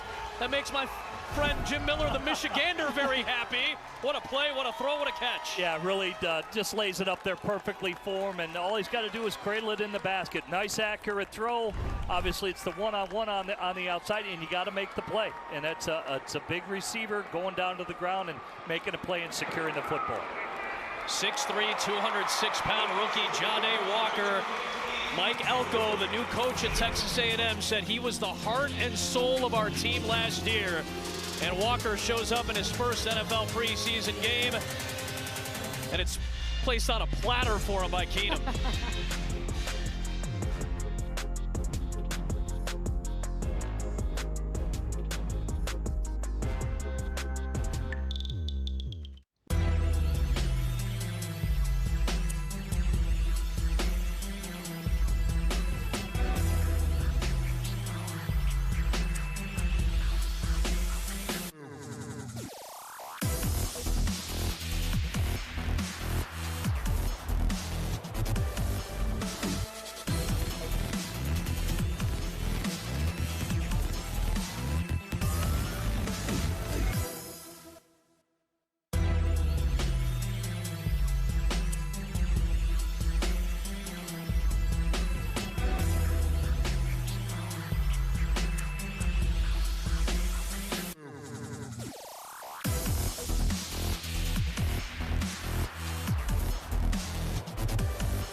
At 10signs.org.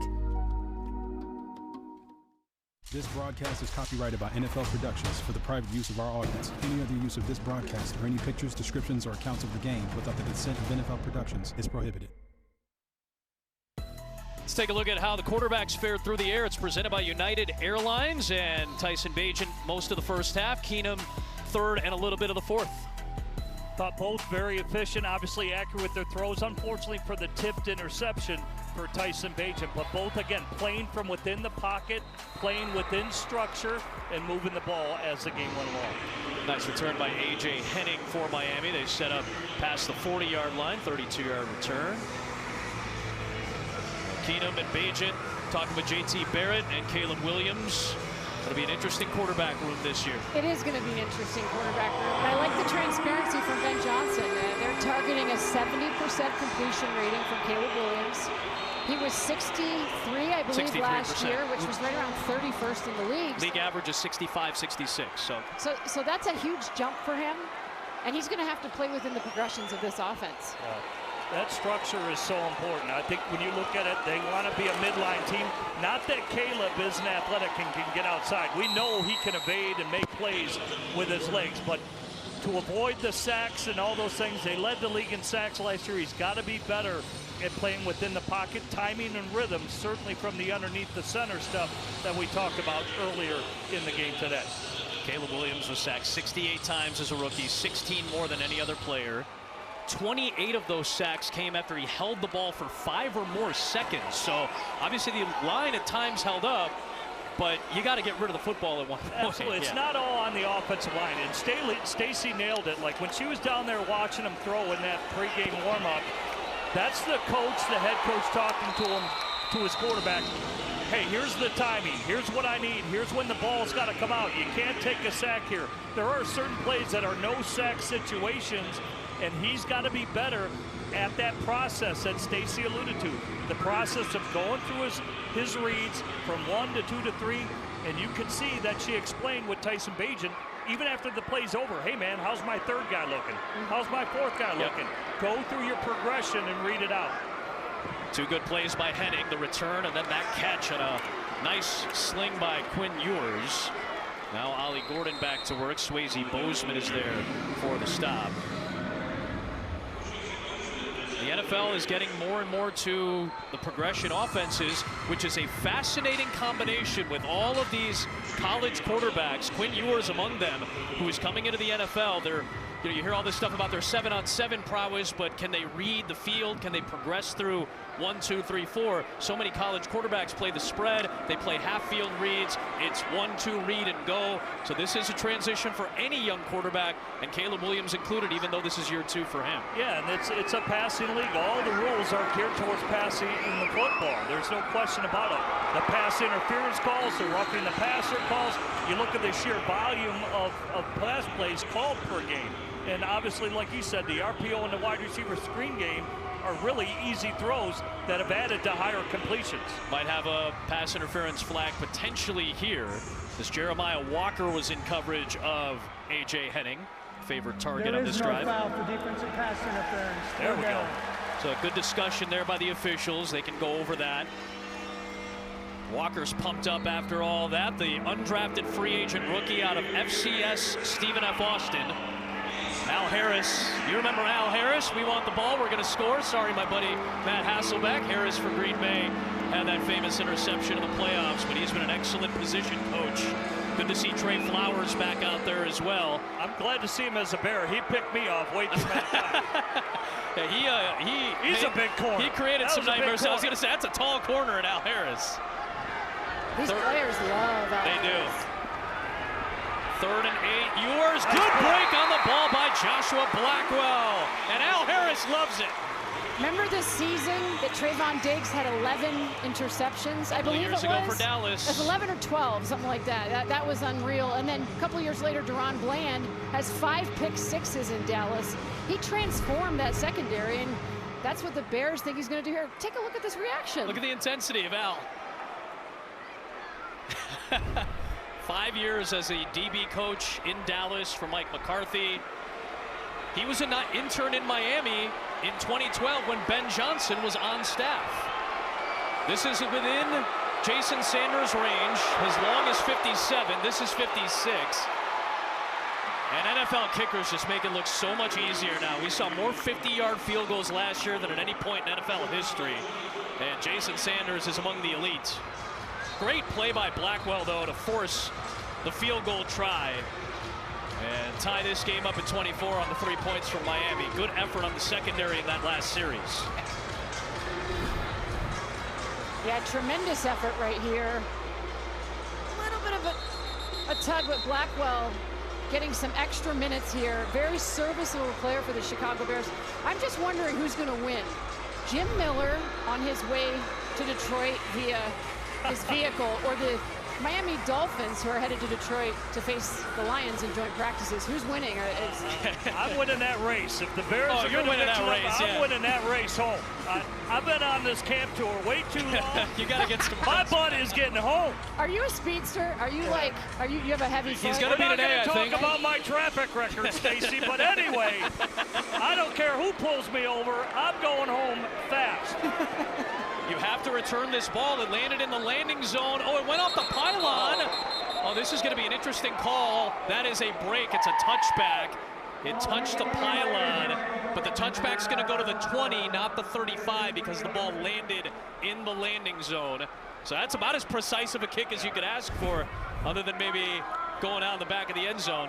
Well, it's interesting. We've seen the kickers play. They're trying to do this line drive game. You know, he missed it, as you pointed out, the last one. Last kick was short. He didn't make it into the box, which was necessary, but they're playing with these kickoffs a little bit this year, knowing that the return game is going to be a big part of it.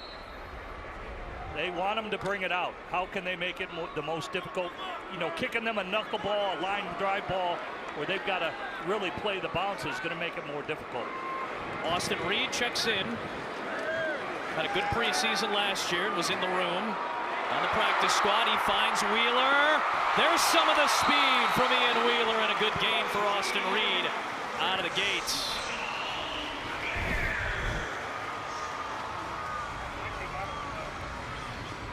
Good fake, good play action fake, dumping it out there. Easy read for the quarterback and turns it upfield. Now shows his ability in space. That's what he was known for. We saw so many plays last year, jitterbug type of mentality, how he can play and turn upfield. He is cat quick and looks like he's got his juice back. He's got his speed. And now he's got Austin Reed at quarterback, right back to Wheeler. He'll pick up a few yards here. You guys were talking about it. Season's closing in. Bears have one more preseason home game against Buffalo, and then the home opener in Week 1 against Minnesota on a Monday night. Limited number of single-game suites are available this season. You can entertain your family, your friends, your business associates in a premium climate-controlled suite, which I think all of us would appreciate today. ChicagoBears.com/suites or 888-792-3277. If you've heard a little bit of buzzing in the back, that's the fan that Stacy was kind enough to bring into the booth today on a 90-plus degree day with plenty of humidity.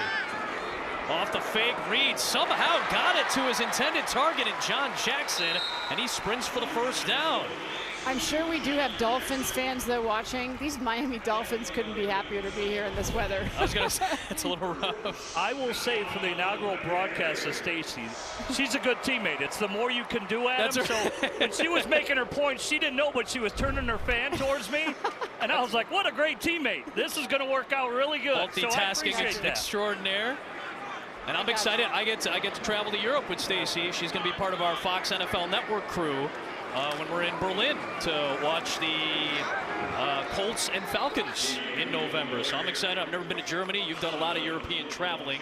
So can't wait. Our Christina I've done Pink, Frankfurt. you and, yep. It's Germany's a great trip, and all these international games really.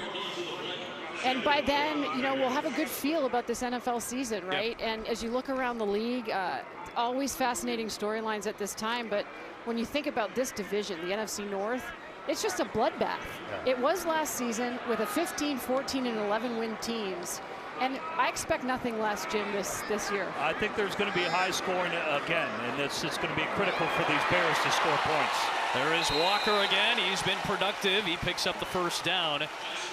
And right out of the gate, you get two divisional games. Bears didn't play a divisional game until week 11 last year. They got to start out of the gate with two divisional games this year with Minnesota and Detroit. Yeah, no Jordan Addison, right? He's he won't be available for week 1. Yep. That's important. That, you know, that first game here at Soldier Field on Monday Night Football, that's going to be electric. Yep. And then, you know, you consider just where Green Bay is with their quarterback and the Detroit Lions with new play callers. Well, like you said early, for Dennis Allen, how aggressive will he be? First-year starter and J.J. McCarthy, yeah, he's only in year 2, but he's essentially a rookie. And then Detroit, you know, they're the reigning division champ. You're going to get battle-tested early, and we all know the best pathway to the playoffs is through your division. You have to win your division. Good start with the division games. They'll get an early bye for the Bears this season. It's the third hardest schedule based on opponent win percentage, and again, a lot of that has to do with the division because you're going to play Detroit, Minnesota, Green Bay twice. You've got the AFC North, and you've got the NFC East. Divisions. Like, think about that trip back to Washington after the Hail Mary that we saw last year. Yeah. I mean, this is going to be a fascinating season for each team in the North. There is Richardson on the screen, blocking by Walker, stays on his feet, trying to hold on to that football, and he will. It'll set up third down here. Yeah, think about this. I was just in Los Angeles talking to a lot of NFL people. they think the North in the NFC and the AFC North are the two of the toughest divisions in football, and they're probably the two most physical. We know that about the AFC North, which sent 3 teams to the playoffs 2 years ago. The NFC North did that last year, and a lot of that has to do with the physicality. I'm just curious about this matchup with Pittsburgh and Aaron Rodgers. Is he going to own the Bears? Oh, I didn't go there. No. Dales, he didn't go there. You didn't do it. I'm going to see him in week 2 in his home opener for Pittsburgh against Seattle. I'll be fascinated to see what it's like. Yeah. Bears look for the win with Austin Reed in the 2-minute drill next.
Mike Em in our studio for this game break. Coming up in just minutes here on NFL Network. We got Saints and Chargers. Justin Herbert looking to find another level of play this season. LA, clearly, they got QB1. New Orleans still in search. Spencer Rattler get the start for the Saints as he competes with the rookie Tyler Shuck, who they took in round number 2. Brian Baldinger, Gerald McCoy will tell us how one of those guys is going to be able to separate themselves. For the preseason finale. And here you go. You hope you have a little bit of drama at the end of all these games. 2-minute drill, 3rd and 3 for Austin Reed and the Bears. In field goal range right now. So they'll try to stay in field goal range. And barely back to the line of scrimmage is Wheeler. Daquan Jackson made a nice play for Miami's defense there. So now the timeout will be used by Miami to save as much time as possible. And let's see if the offense stays out there or not. We did see some great stuff from the Bears defense, though. Blue Moon brings you your player of the game. No shock, Austin Booker, what a day he had. Really, hey, his effort climbed. He did. He looked stronger. He never quits in terms of his motor. Hey, you end up 3 sacks. Not bad there. The quarterback threes, he disrupted a lot of things in the forced fumble. Look at these plays. Effort plays, stripping for the ball there. Doesn't come out, but he's going for it. Gets after the quarterback there. There's the strip. Kind of the swan dive there. But he didn't stop. Nice motor all day. Again, I'll be fascinated to see what the decision-making process is like in the regular season. Right now, the offense is out on the field, and Dan Campbell went for plays like this in his time as the head coach and continues to do so. On 4th down, they're taking a shot, and incomplete, no flag. Walker, the intended target. Isaiah Johnson was in coverage. So it's a turnover on downs, and Miami takes over at the 36. Only coaching point for me, lay it out there. Know your receiver, know its speed. Make him go get it. There's no need to underthrow him. He had him by a step. Let it go, Austin. Yeah, he almost underthrew it, hoping for the pass interference penalty. Yeah, he just had the wrong club on that one, really. Yeah. So now you put a defense into a 2-minute situation. Again, I will be curious as the season goes on to watch Ben's play calling situationally on 4th down. How aggressive will he be? Will he take after Dan Campbell in that sense and have trust in your defense to get a stop? Miami has 1 timeout left. Ewers, screen pass. Theo Weiss Jr. will get tackled by Trey Flowers. 100 seconds left for this 4th quarter. Bears fans are going to have to be patient, though. This is going to take time. It wasn't an immediate, as they go the hurry up right here, it wasn't immediate in Detroit. It took half of season, really, to figure out what he wanted to do offensively, Ben Johnson. Trey Flowers makes the tackle on Andrew Armstrong. It's ruled an incomplete pass. Mike Ham inside our NFL Network studios coming up in just moments. Saints and Chargers. We got that game here on NFL Network, but we'll see the conclusion of Dolphins and Bears. For quite some time until they finally broke through. Well, it's a great point by Stacy. The first camp I did was Detroit. That's year 5 of Dan Campbell. Yeah. Then I came straight to the Bears, year 1 of Ben Johnson. So it's going to take time to build this. I mean, they're just in the infancy stages of what they want to be. And like I said, that's year 5 of Dan Campbell and why they're coming off a 15-win season. 4th down and 5. Good play by Jamry Croma, who split last year on the Patriots and Bears practice squads.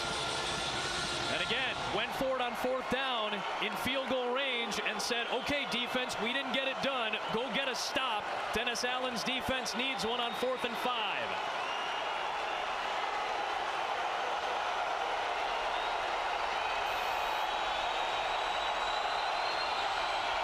Four-man rush. Ewers over the middle. It's caught somehow by Gordon.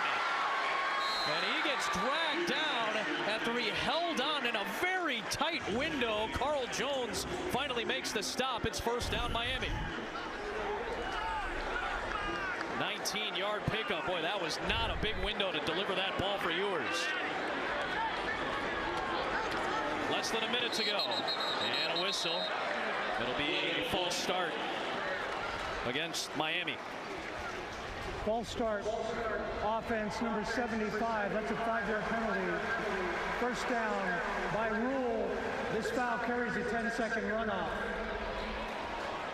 Quick reminder, you can sign up your newest diehard fan to Baby Bears, brought to you by Advocate Healthcare for free. Kids 2 and under eligible to join the team. ChicagoBears.com/BabyBears to register today. The Dolphins had a timeout, but they're going to save the timeout for the potential field goal if they can get into range again. That penalty hurts them, taking them out of field goal range for the time being. There's that 10-second runoff because the clock was moving, and it's a penalty that would typically stop the clock inside of 2 minutes. Ewers throws on the move, and it's incomplete behind Eric Ezukanna. Had Croma in coverage, or with pressure, I should say. Jamry brought the heat that time. Yeah, just forcing him off the mark for Croma. Forces the quarterback to throw behind the receiver. He's throwing right, throwing across his body, just creates enough, taking him off the mark where you're incomplete with the pass. Again, you get down inside the 40, you're pretty much in Sanders' range. Yeah, I agree. And that's why Miami kept that timeout in case they need to stop the clock. Well protected, Ewers throws, and no flag. They had Walker covering Ezukanna on the outside that time. 3rd and 15.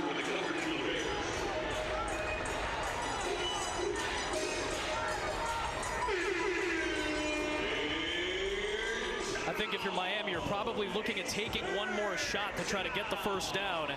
I didn't like that play call there, or him taking a shot there. I would have prefer to do it on second down, because in case you get 7 or 8, now you're in third and medium. Right. And if you don't get it, now you're in field goal range. That's probably not the right move.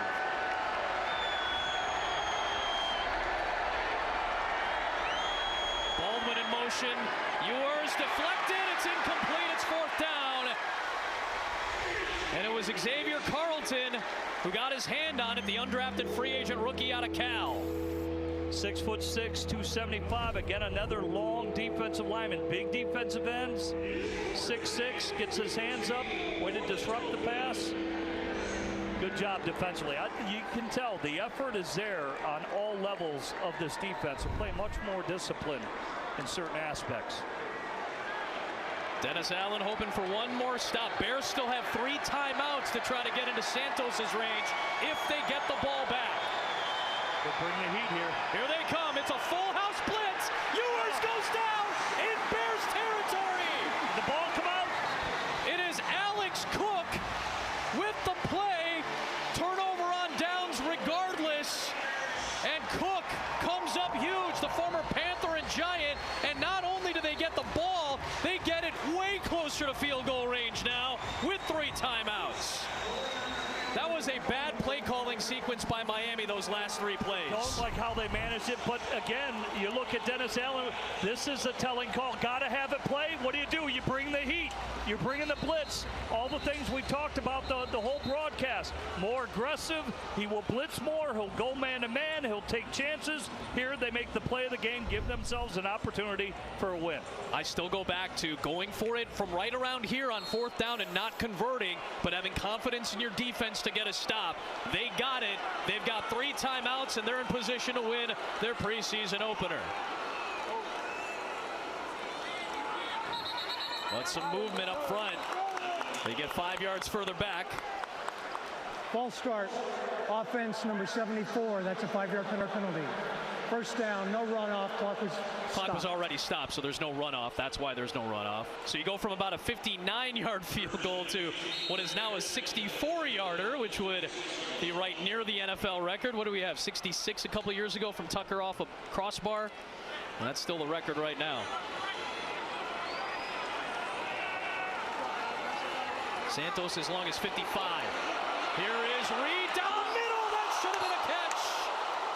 Oh, out of the hands of John Jackson.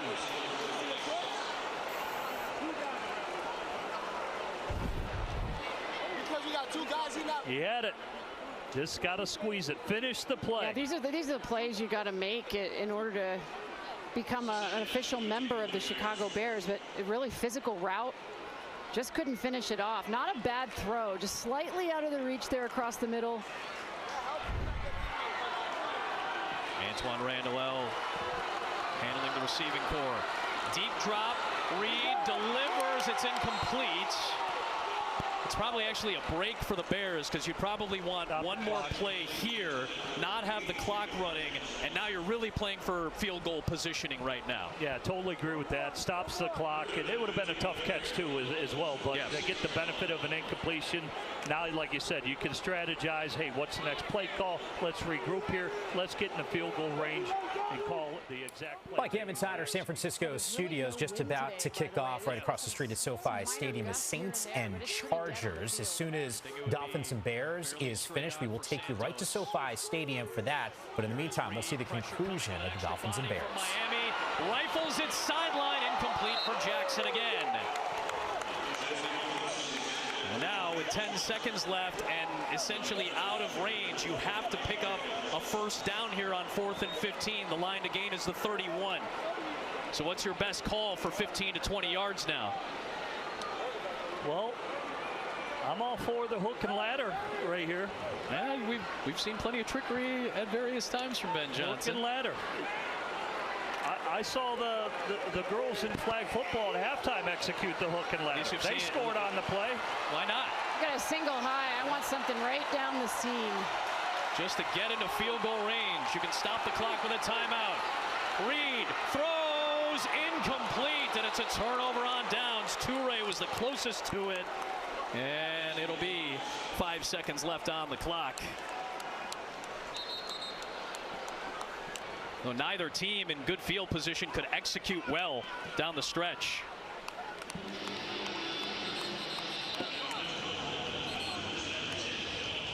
Should remind you that there's no overtime in the preseason. Yeah. It looks like if the pocket was cleaner, he had the end cut coming over the middle there. It looked like Toure was going to be wide open, but unfortunately the protection broke down. Had to scramble to his right, which made it a very difficult throw if he even attempted it for Austin Reed.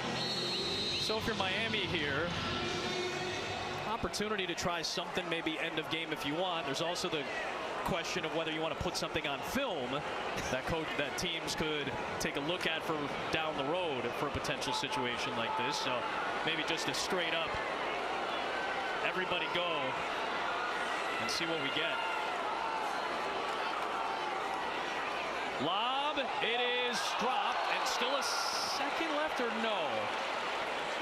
Let's see if they put an extra second on the clock, or we're headed home.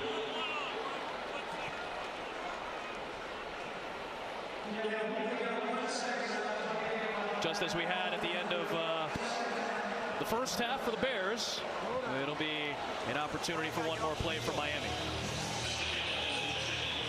Head coaching debut for Ben Johnson. You really get a lot more thrown at you when you're in the head coaching spot, especially when it comes to clock and personnel management. Sideline etiquette, how do you communicate with your coaches? We know through the Fan Fest, he didn't like all the chatter. He wanted it to a minimum in how the coaches communicate. So you're working on all that personnel groupings, a lot of communication going on that they're working through. So 7 back in coverage, a lot of ground to cover. It's flipped back to Gordon. Ali Gordon looking for another Miami miracle. It's Weiss. It's on the ground. It's still loose. And the whistles finally blow the play and the game dead. What was that, Kenyon Drake a few years back against the Patriots, that final game? So Ben Johnson's coaching